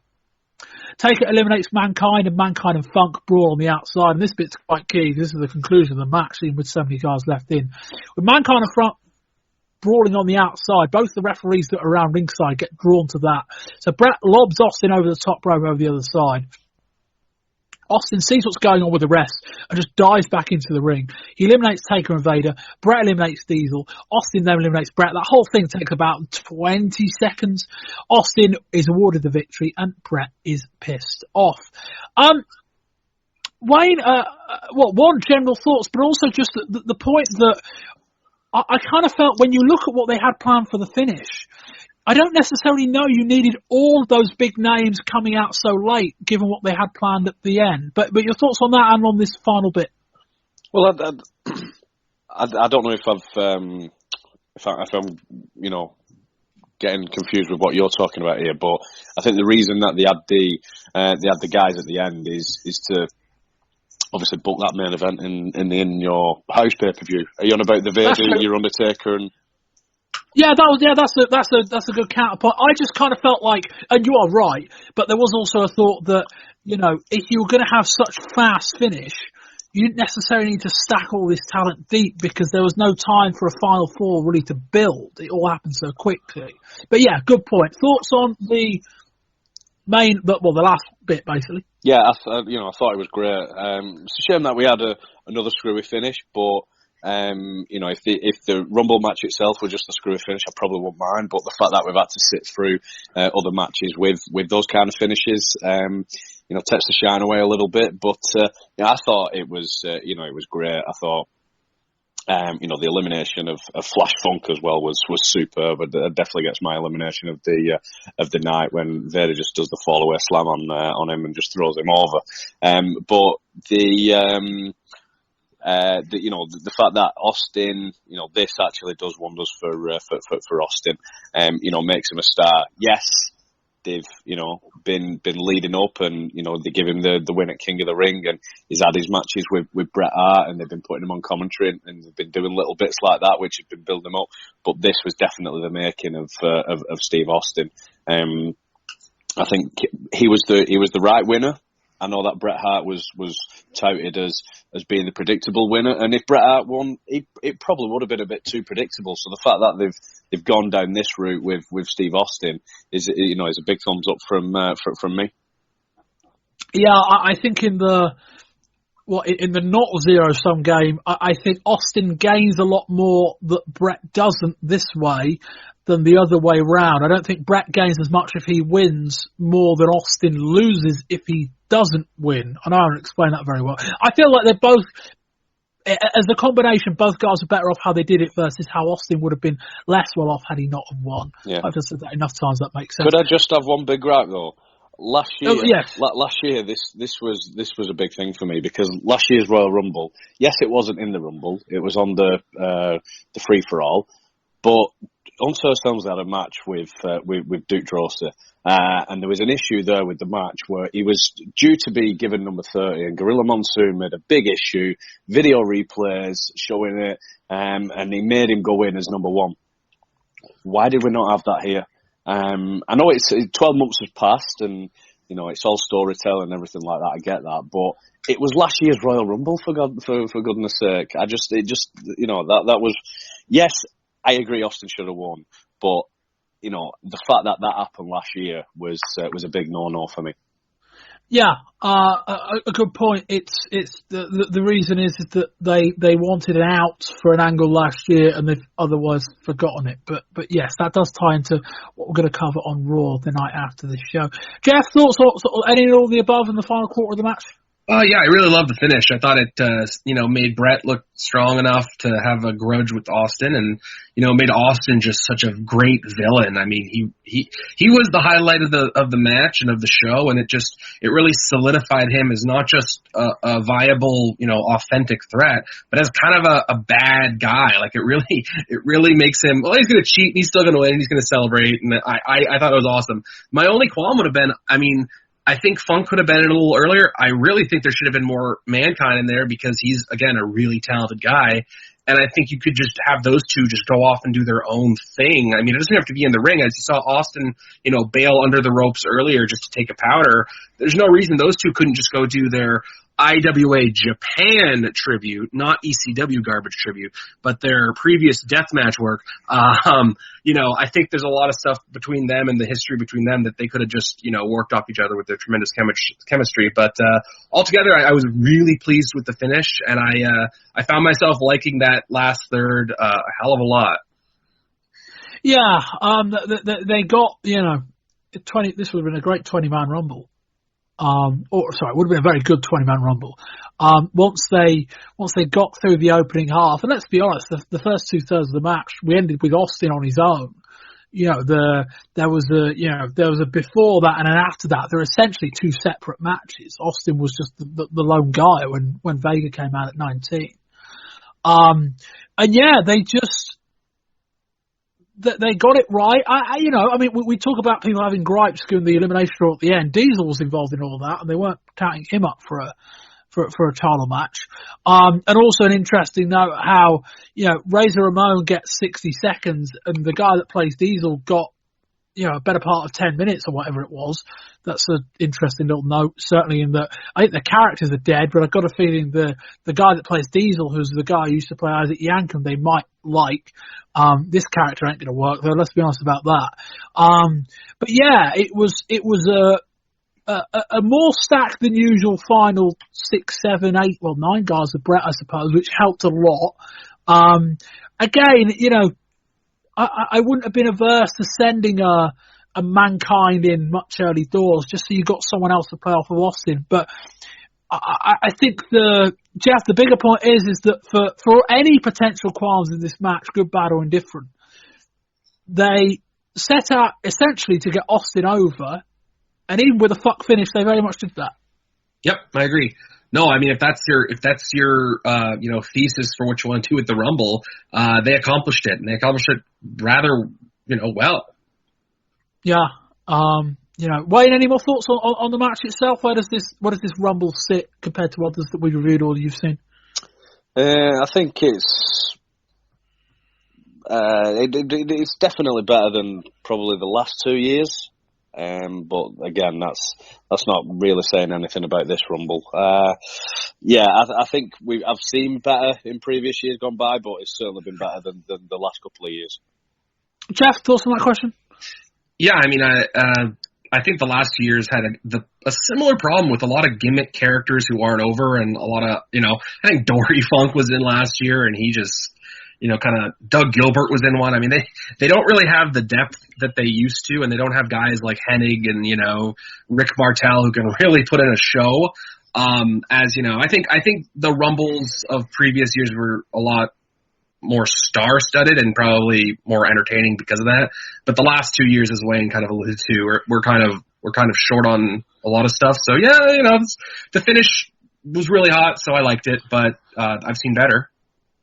Yeah, no, I'd agree with that. I think again, as I kind of said at the top, broad strokes, fine. Start to break it down, falls apart a bit, but they set up the next show, which is always a good thing on your pay-per-view. Austin left the match a lot more over than he was when he arrived. He looked really good. Bret looked good. He had a reason for a gripe. And the guys at the back end, even guys like Flash Funk and Rocky Maivia, I think will just help be, other than Henry O. Godwin, there was a lot of star power in this final third. Bret, Funk, Mankind, Vader, Undertaker, Austin. They're talking about trying to push Rocky Maivia. He's helped just being around those guys. So is Flash Funk. That's good. I know. We get an interview with Shawn on Superstars. Shawn says he's got the flu, but he won't let that affect him. We see Shawn walking from the back, and the crowd are whipping up with excitement. The camera follows them right through Gorilla, and we get a really good reaction. They've got a full pile of rigs out for Shawn in the ring. We cut backstage to Sid walking through the back, and he gets a lot of boos. Shawn and Sid square off. This has got quite a big fight feel, and for the first time tonight, the fans really are into it. And it's time for the main event. It's Shawn Michaels as Jose Lothario versus Sid for the WWF title. Shawn flies off of the ropes with a crossbody and just rams Sid's head into the mat. The crowd are all over this. Sid slams Shawn into the apron, then goes for a body press, but Shawn slides out. Shawn goes to the top with a shoulder tackle, but Sid just about catches him with a power slam. Pete Lothario is in the front row. I get the feeling this has become relevant. I don't think it does, actually. Sid locks in a long camel clutch. They've had a guy in the floor section opposite the hard camera all evening holding up an NWO sign, A4 size. Surprised they haven't dealt with that. Shawn rallies. I'm not sure a crowd this intense should be subject to a long submission hold. Sid picks up Shawn and drives him back first into the ring post. Scrap that. There's two NWO signs opposite the hard camera. Sid wipes out Shawn with a clothesline. The rest hold from Sid. Shawn's parents are in the front row, which is a pretty good giveaway of what the match finish is going to be. Shawn rallies with an atomic drop, comes off of the second rope and comes back into another bear hug. Sid hits a leg drop, Shawn kicks out, Michaels finally rallies and the crowd come alive. We get a body slam and a shoulder tackle, then a kick up and a top rope elbow. Shawn starts lining up the switch in music, Sid catches the leg and then throws him to the outside. Sid sets for a powerbomb on the mat and hits it. Lothario, Senior and Junior go after Sid. That's right, Junior does get involved. Sid backs them off and Shawn is up awful fast from that powerbomb onto the mat on the outside.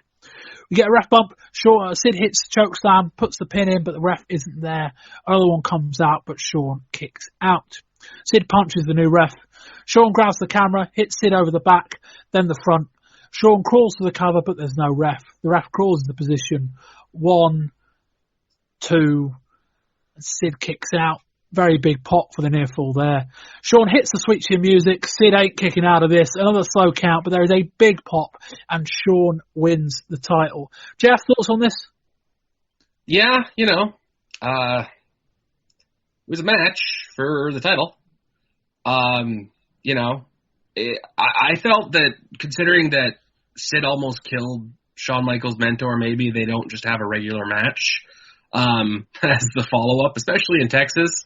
And if Shawn really has a flu, and I can put quotations in that if you want to read into it or whatever, but I think you could play up the revenge factor by booking this as like a Texas death match or a street fight to really smoke and mirrors the things that Shawn can't do to protect Sid from looking like, well, the limited Sid that Sid is, and it becomes less bump heavy. I mean, it was a shorter match than it probably should have been. Didn't really have the drama. Didn't really feel like Shawn Michaels was putting in his full performance that he is capable of, and Sid isn't capable of much. Nice pop at the end, but overall it was just kind of ho-hum for me. Why? I didn't mind this. Yes, it wasn't as good as what they put on at Survivor Series, but whether Jeff believes he's ill or not, I don't think we had 100% Shawn Michaels in there, and I do think that that didn't help it out a little bit. But no, for what they put on, how long was it? Was it 16 minutes? Jeff, you got the time with you? It was like 13 minutes. Yeah. Change. For that reason, I think they put on was it a clinic? No, but I think it was good for all the circumstances involved. I think it was a nice touch that Shawn used the camera to as a bit of a throwback to Survivor Series, but yeah, I mean, all in all, I didn't mind it. I think the fact that they probably would have put on a bit longer which would have made the Rumble shorter, I would imagine, and we'd probably be having a different discussion about the Rumble. But yeah, I didn't mind this too much, and Shawn was always going to win. It was his homecoming. The only thing I can think of is, if only Vader won at SummerSlam and he held it all this way to Royal Rumble, would we be more invested? And I can't help to think that we probably would be. Yeah, no, I don't necessarily think that's a bad interpretation. I mean, if we're going to talk about 62,000 fans in attendance, this was the match to talk about it in that this was the only match that felt like a massive deal just because there were so many guys involved. And this had a big fight feel to it. They showed Shawn walking through from the back, and the crowd saw him on the screen. There was a big reaction. And then Shawn gets in the ring, does all this stuff, and then we cut back again to Sid, and the minute Sid comes on screen, there's big boos. And that had to be a concern. And it would have been a bad sign had they been booing Shawn and cheering Sid to whatever degree. But if they'd have had like 10, 20% of the problems they'd have had at Survivor Series, they would have had a lot of problems. Mercy didn't. Whether Shawn was putting on the cold thing or not, if ever there's a night for Shawn to turn up, without any attitude, this would be the one. Winning the title back in your hometown, prove a point, see what kind of match you can get out of Sid in this kind of situation. So that didn't stick quite as well as it should have done. I just kind of felt that for such a big match, there were far too many rest holds. Like, the crowd were hot. I don't know why they were so worried about trying to calm them down. Could have had more of a brawling type match, more of a match akin to what they had at Survivor Series. I think that would have worked. But, Jeff, I think for all the potential qualms of the match itself, I thought the final couple of minutes were really quite good with, Shawn perhaps popping up a bit too quickly. But they got a really nice near fall out of it, and then a big pop from the crowd when Shawn won. Yeah, I mean, his entrance and his win were certainly over with the crowd. I think one of my major hangups is that I just think Sid has so many limitations, and as good as Michaels, as great as Michaels is in the ring, I don't feel like he brings out a lot in Sid to really make it, top tier. It did have a big fight feel to it, as you said, but once the bell rings, you're stuck with Sid having, a Cobra clutch and doing these moves that are just like asininely, boring and dull, and then he does his high spots and almost kills the guy. And for me, I think, if you're having that kind of match, you're just kind of going with that old Vince McMahon style, and I think it doesn't do HBK justice in the long run. And I don't know, my issue with this match wasn't necessarily with Shawn, it was just I'm kind of over Sid, and it was short, and also, Sid's such a monster, and Michaels just kind of fights on the same, pathway. Like, he doesn't really seem to fight too much like an underdog, too much. They refer to him as like a pit bulldog a lot. I don't know. It doesn't do it for me. The whole feud hasn't. I think maybe I'm sour on it because I wanted more Vader and Michaels. But overall, yeah, I'm a hard pass on the whole thing. But I thought Michaels was over. It's just, yeah, I'm not a Sid guy. Wayne, overall thoughts on the show and a score rating out of 10. Like I said at the start, when I finished it, I thought, that wasn't so bad. But, as we started the recording, I thought, there's certain points that I forgot about. And, for that reason, I did have it as a 6.5/7. But I'm going to be putting it down to a 5. And the main reason is for everything that we've covered off. A lot of screwy finishes. A rumble that was probably less to be desired for the first half/3/4. The fact that we had that AAA match, that there was no buy into it at all. Jeff? Yeah, I think, the Austin stuff was great, and everything else was just kind of, it looked good on paper, but didn't really, in execution achieve much. I'd say 4 out of 10, maybe 3.5 out of 10. Nothing really stuck out to me. I didn't really enjoy it.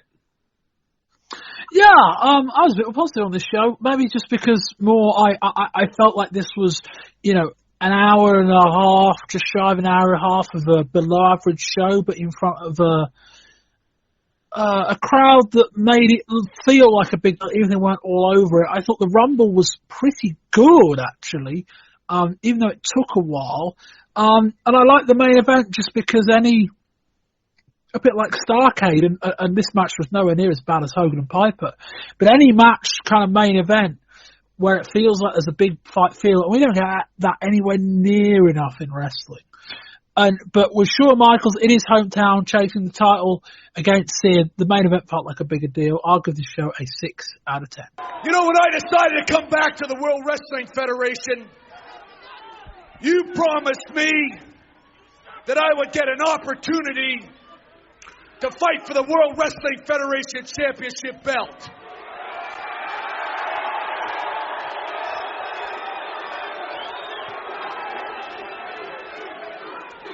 You put me in the ring with Stone Cold Steve Austin and said that if I could beat Stone Cold Steve Austin, that I would be the #1 contender for the World Wrestling Federation Championship belt. Now, don't you think it's just a little bit convenient that for some stupid reason Shawn Michaels finds himself out at ringside announcing in my World Championship match with Psycho Sid? I don't think it was any kind of a coincidence either.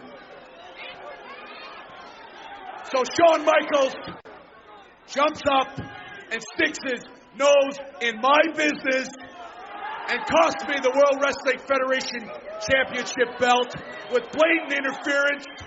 The boy toy cost me the championship, and they go, oh, that's okay. Don't worry about it.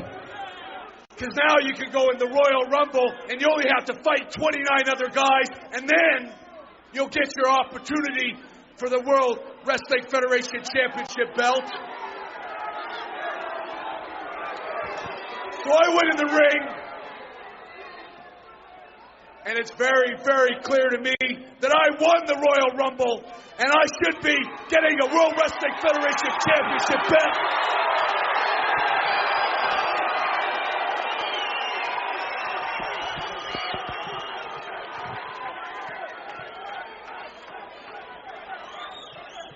Where is my opportunity?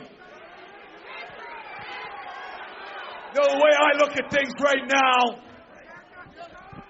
I've been screwed by Shawn Michaels, the boy toy. I've been screwed by Stone Cold Steve Austin. I've been screwed by the World Wrestling Federation. And I've been screwed by you.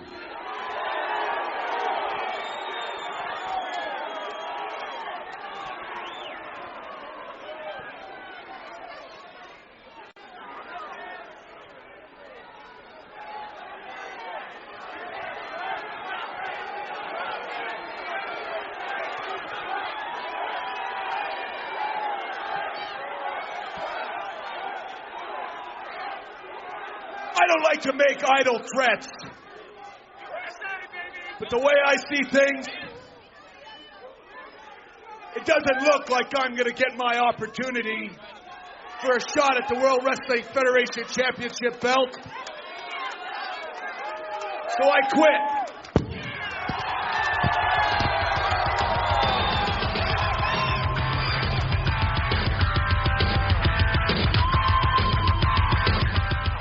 On the January 20th Raw, we start with Bret coming to the ring in his skivvies.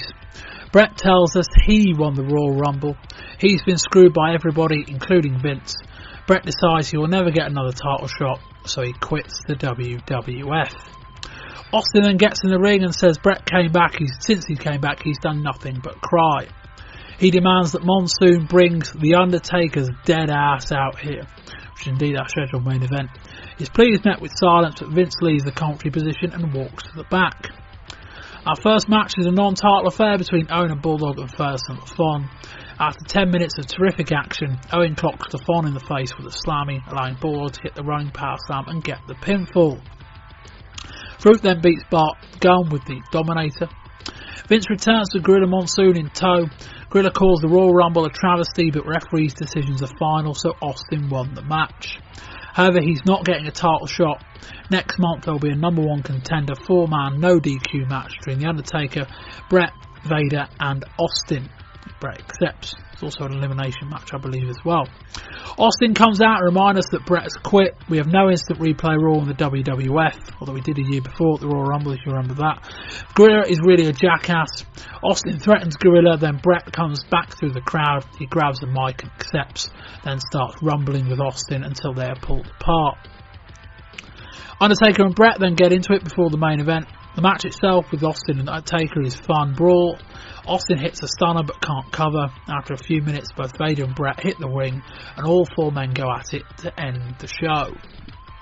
The final Raw of this month kicks off with Ahmed Johnson against Crush. We see footage of Savio Vega seemingly turning heel on Ahmed in a tag match against the Nation on Shotgun Saturday night on Saturday. Farouk eventually interferes and attacks Ahmed on the outside. Crush then executes the heart punch and secures the 3 count. Shaw was interviewed in ring by Vince. We learn that at Thursday Raw Thursday, as Shawn calls it, on the 13th of February, Shawn will defend the title against Sid. Shawn tells us he will hold on to the belt by hook or by crook. If being bad is going to make me great, then being bad is what I'm going to be. Vince invites Bret out. Bret tells Shawn to do whatever he can to retain the title next month, and then Bret wants Shawn 100%. He even goes so far as to say he'll be watching Shawn's back.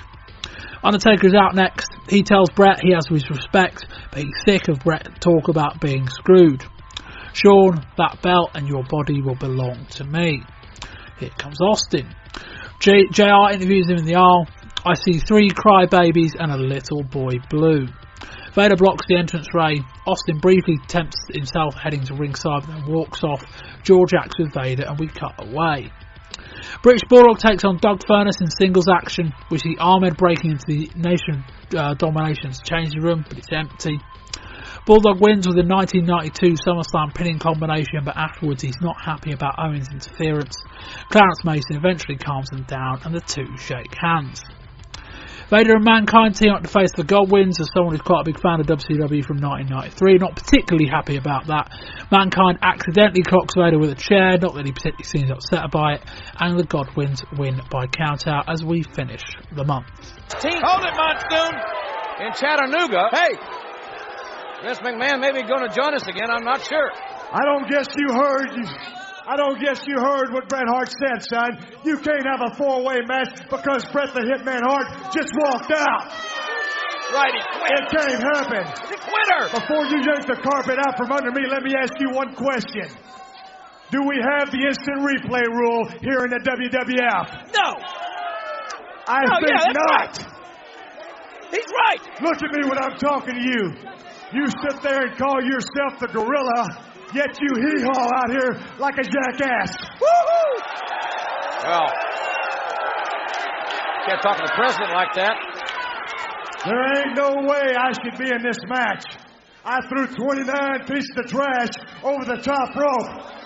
And if that's what it's going to take, I'll get in your little four-way match myself. The bottom line is, son, when I get through with them four, I'll toss your carcass around the arena. Whoa. He'll do it. He may do it right now. So we can come out of the TVs. We're going to have quite an in-depth look at the Raw on 20th of January because a lot happens. And then we're going to have a quick chat about Raw potentially going to 2 hours, possibly as early as next week. I have read Monday, February the 3rd. I haven't had that confirmed yet, but we may be dealing with 2 hour Raws as of next week. Anyway, 20th of January Raw. We start with a very, very cold open as Bret just walks out. You've heard both of these promo bits. I might splice another one in, but you've heard Bret and Austin by now. Bret says he won the Rumble. He gets screwed by everyone, including Vince, so he quits. We then get Austin come in, and Austin says Bret's been a crybaby, etc., etc., and Austin's basically demanding everything and all of that. And Vince just buggers off, and then we'll come to the resolution in a bit. Jeff, as Raw segments go, this was pretty strong from both Bret and from Austin. Yeah, I thought it was great. It really, sets the groundwork for a lot of stuff going forward. I think there's an air of realism when, they're doing the cold open with Ross and McMahon and Lawler, and all of a sudden Bret just comes out and he promos. I think you get that legitimacy with Bret when he comes across as really self-righteous and disgruntled. We all know he was wronged. He's morally in the right. He's so outraged and so furious. But the fans are starting to like kind of that outlaw Austin, so it's kind of like, quit whining. But he's right, and I really like the contrast when you have Austin and his promos and how vicious he's coming across. It's really hot, and it's a great program, and both of them are just tailor made for each other. Bret's the good guy, the sheriff, and Austin's the outlaw, and it plays perfectly for me. I loved it. Wayne? Yeah, I can't disagree really. I thought it was, it was a great start to Raw. It made Austin, even more of a star than what the Rumble did. I think Bret Hart did very well with his promo. In fact, one of the things you mentioned before was, Bret Hart in his promos is coming across as forced, whereas Steve Austin's a bit more natural. He's just, Stone Cold Steve Austin is just Steve Austin turned, with the amp turned up, to 11. Whereas, Bret Hart's forced. I think his sit down interview that he had when he come back, when Austin was in in Stamford, Connecticut, I think he was, and Bret Hart, that was forced. But this tonight I think it's one of the best promos I've seen Bret Hart give, in all honesty. I think it was absolutely fantastic. Yeah, I know I was a bit critical earlier about Bret's perhaps forced changing attitude, and to a point I'd still go with that, but I think this was the time where it made sense. This was the time I was like, okay, Bret's got a very good reason to be upset. That at least makes sense. And Austin just, it takes us back to the Austin character we've really seen since that ECW run. This feels very believable, and it kind of feels like Austin's just doing his own thing. I don't know, he's not. But Austin comes out, and at the moment, every time Austin comes out, you're like, okay, this is going to be fun. And there aren't many guys, I've got a lot of time for Bret, but sometimes Bret will come out for an interview like, oh, here we go. Michael's a bit the same depending on what he's got to say. Austin right now is the only guy, really in this company. He's kind of got that Scott Hall type vibe going for him, where it's like every time he comes out and says something, you think, this will be fun. This is the guy that I feel like is acting on another level to anyone else. And that's really good. Anyway, we get a really nice, quite long match between Owen Bulldog and Furnace and LaFon. Not the best sign for Furnace and LaFon. They lost not only this match, but also the singles match one of them had. I think it was Furnace with Bulldog the following week.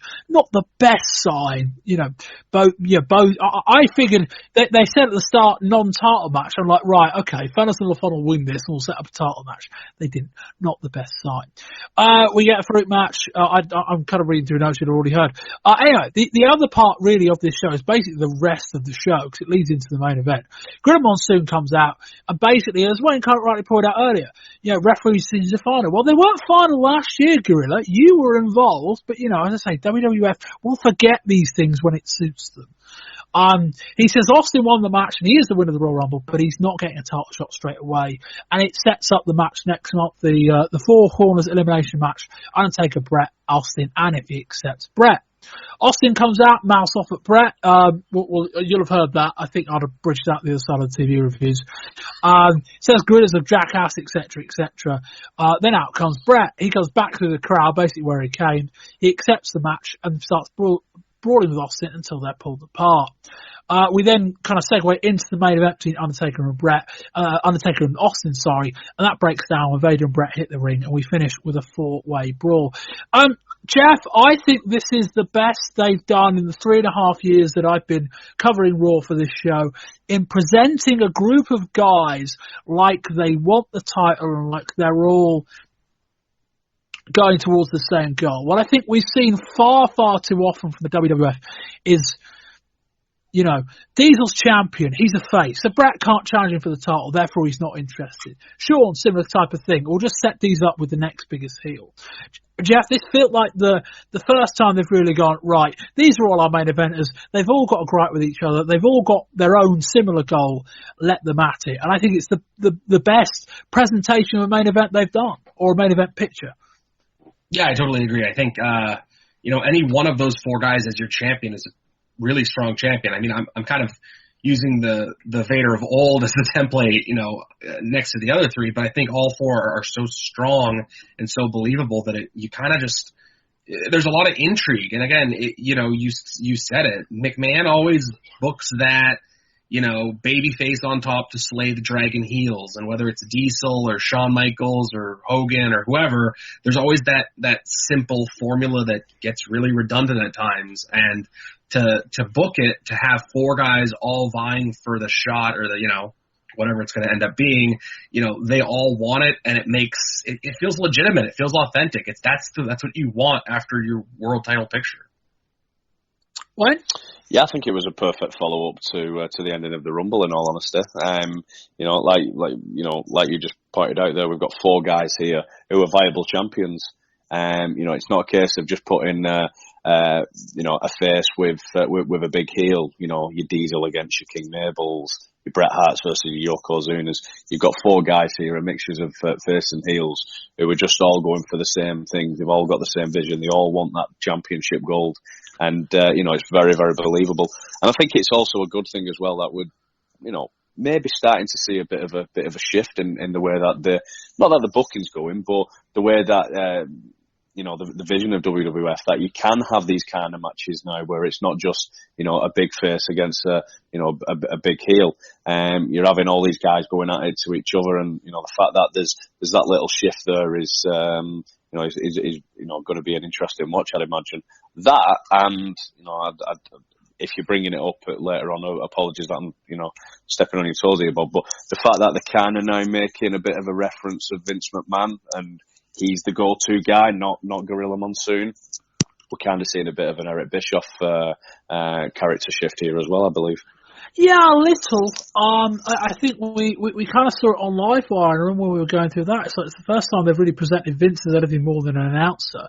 And interesting that Gorilla's still the guy, but when stuff went down, Vince went backstage to, do some non-commentary stuff. We've never really seen that before. Vince McMahon, the on-air character, has always been this passive observer. He's been the guy that when stuff happens, he acts a bit shocked and then he pivots into the next thing. Now something's going down and Vince is backstage making decisions. And, I think enough people know the story to know Vince McMahon is what it is. I don't think if they pivot Vince McMahon into the kind of level of authority that Eric Bischoff does, I don't think they're going to turn him heel. But if they pivot him into a similar level of authority, I don't think it'll be quite as jarring as Bischoff to the audience, in the sense that I think a lot of people know that McMahon's name's on the building. You know what I mean? But yeah, I think that's a little interesting note. But yeah, just they've. And it's going to snowball into the discussion we're going to have now, but they just need more star power. I know that's a really obvious thing to say, but they could do with finding a way of getting a few more guys over like this, rather than operating with 2 or 3 guys in the main event scene. They've got about 6, maybe 7. You've got the 4 guys here. You've got Sid, Shawn, and Mankind. You could get 1 or 2 more there. Get an Ahmed Johnson there. Maybe get a Hunter Hearst Helmsley in that mix as well. Then you've got enough you know, and I guess to a point, if everyone's main event is, you know, some will struggle to stand out, I guess that is a fair point.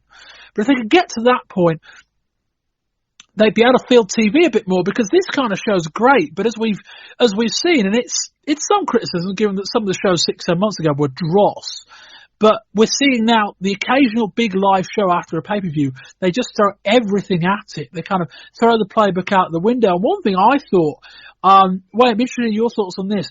I thought the cold open was quite reminiscent. I say quite reminiscent. Exactly the same thing happened on Nitro at the same time.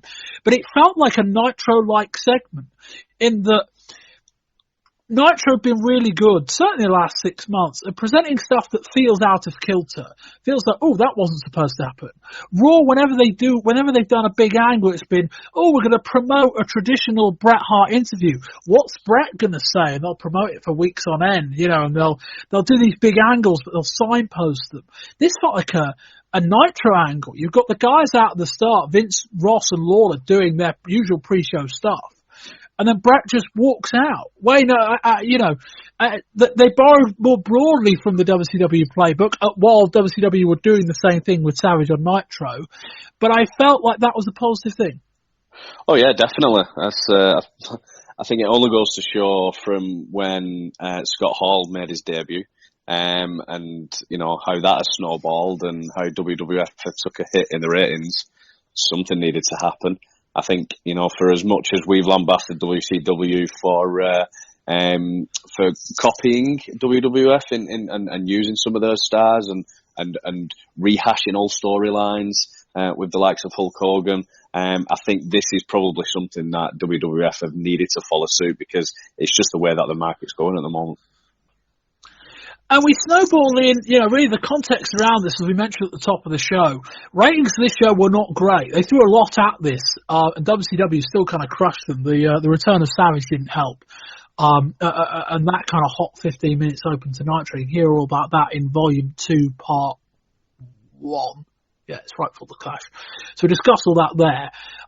But Jeff, we're pivoting into now the news that Raw from next month will very likely be 2 hours. I mean, there was going to be a 2-hour show anyway. The Thursday Raw, the week of the pay-per-view, was set up as I think it's a live, but certainly a 2-hour show. And Jeff, the big question is that this kind of show that we've just talked about looks really good, because they're like, right, we've got 45 minutes, we're going to throw everything at the wall, we're going to do all this blockbuster action. And then you watch Raw the following week and it's like, oh, well, this is Ahmed Johnson and Crush for 10 minutes. This is a bit less good. I guess the big concern is, how are they going to fill 2 hours every week? Yeah, well, I think one of the major hang-ups that, you know, WWF has right now, and I mean, you could beat this dead horse a little more, is, you know, when it speaks to roster depth. And when you look at how WCW can furnish 2 hours, you've got the cruisers, and I think you've got a deeper tag division. I think if you go around the indies and kind of look around, I don't know, ECW or whoever, and pick apart some tags and some flyers. Again, I'm not saying copy everything Nitro does, but, you know, a tag division that's more than just Davey and Owen, you know, is a start. Because, again, you're getting your maybe less complete talents, you know, that you're protecting them by putting them with somebody else. Yeah, you know, you deal with some more flyers. I think, like I said, Hector Garza. There's a way to bolster your menu of talent by, you know, giving different flavors, and that's one of the reasons WCW's had such great success with Nitro. So that's where I think you add, if you're putting 2 hours, you bolster your kind of weakest parts, and I think that's with your alternative talents, which would be your flyers, and your tag division, which has been dead for years. Yeah, we hear about Harlem Heat and then not potentially bringing them in. You feel like the Heat would be a really, really good addition to a 2-hour Raw. Like a really good, really quite well-defined pair of performers that if we're going to start talking about longer matches, like, you know, you start talking about a tag division with Harlem Heat, Furnace and LaFon and Bulldog and Owen, there's potential there. You're like, you know, then you call up the Eliminators from ECW. All of a sudden you've got this quite mishmash tag division, but they're all quite talented.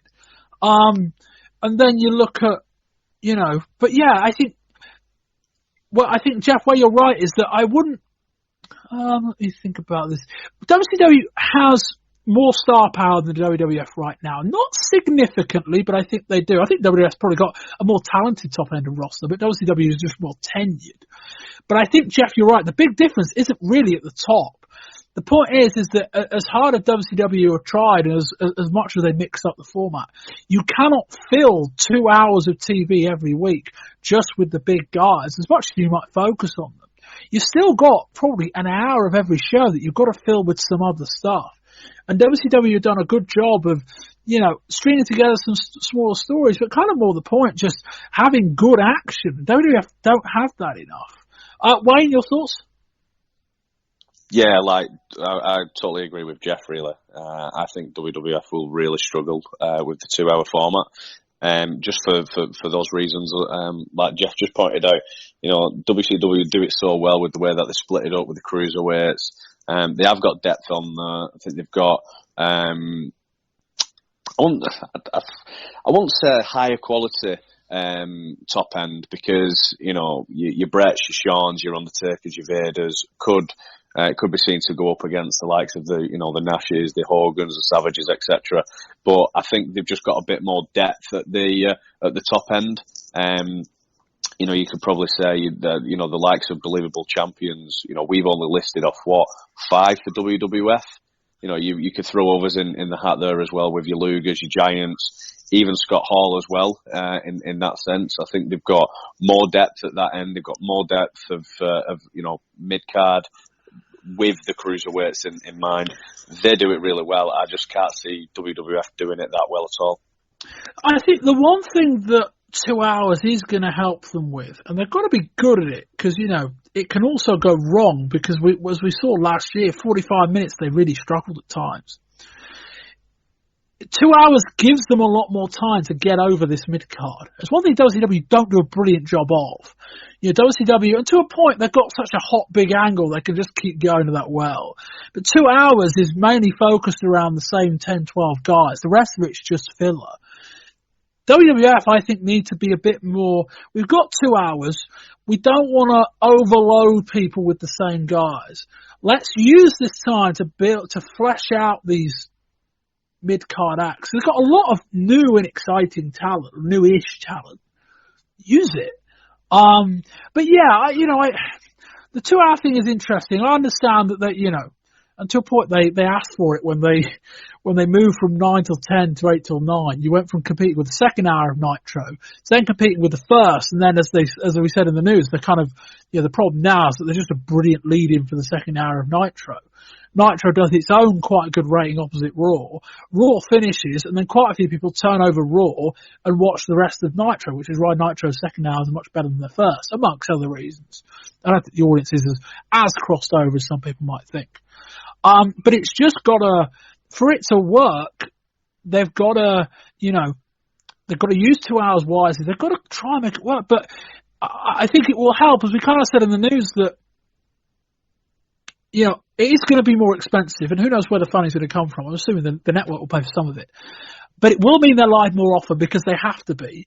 And it's not necessarily to say that people necessarily rate live TV better than they do taped, but you don't need to be an expert to be able to tell which shows are taped. You can just sense it just by the level of stuff that's going on. The fact that taping a 2 hour show means they can't tape 4 shows in one night. At worst, they'll probably have to tape once every other week, 1 live, 1 taped. That's better, because they'll be live more often, which means there'll be more stuff happening on the fly. Nitro's work really well in part because it's live. They can do a lot of stuff on the move. That's good. They've got more time. That's good. But as we saw last year, I only have to go back 6 or 7 months. They were dragging with 45 minutes. They're in a better spot now. Austin's in a really good place. They've rebooted Vader a bit. They've got Undertaker where he needs to be. Bret's got a bit more of an edge. Shawn's where he is. Sid wasn't around 6 months ago. And you've got these other guys kind of bubbling under. But an hour and a half is a long time. Every single week. I think Jeff's right. They're going to need something else. If I got clearance for the second hour of Raw, I might pick up the phone to Harlem Heat and say, let's talk about those guaranteed contracts again. We could deal with you here. Tag team division of Owen and Bulldog, Furnace LaFon, Harlem Heat and the Eliminators is pretty damn exciting. So we'll see about that. Anyway, that will wrap up this month's show. Firstly, a big thank you to Wayne Lythgoe. Wayne, thank you very much. Thanks very much again, Bob. Wayne, you can be found on Twitter. I can. It's WayneL84. Excellent. And Jeff Parker. Yeah, thanks for having me again. I had a really fun time. Excellent. Jeff, we know you can't be found on Twitter anymore. We dealt with that before. So yeah, I will wrap up the rest of the show. Firstly to say, we are on Patreon for $5 a month if you'd like early access where possible to our shows. You can do so by donating $5 a month at patreon.com/wrestling20rs, or if you'd just like to say thank you for our contribution to your podcasting month, more on that link or on our website or in the podcast description. We have 3 other shows for you this month across 2 other volumes. This was Volume 1. Volume 2, Part 1, looks at WCW, the lead up to the Clash and the Clash. Volume 2, Part 2, looks at NWO Sold Out. Fucking hell, what a show that is.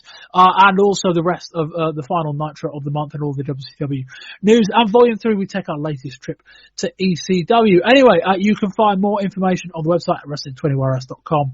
Also say, I've been Bob Bamber. This has been the Volume 1 of the January 1997 edition of the Wrestling 20 Years Ago podcast. And until next time, goodbye.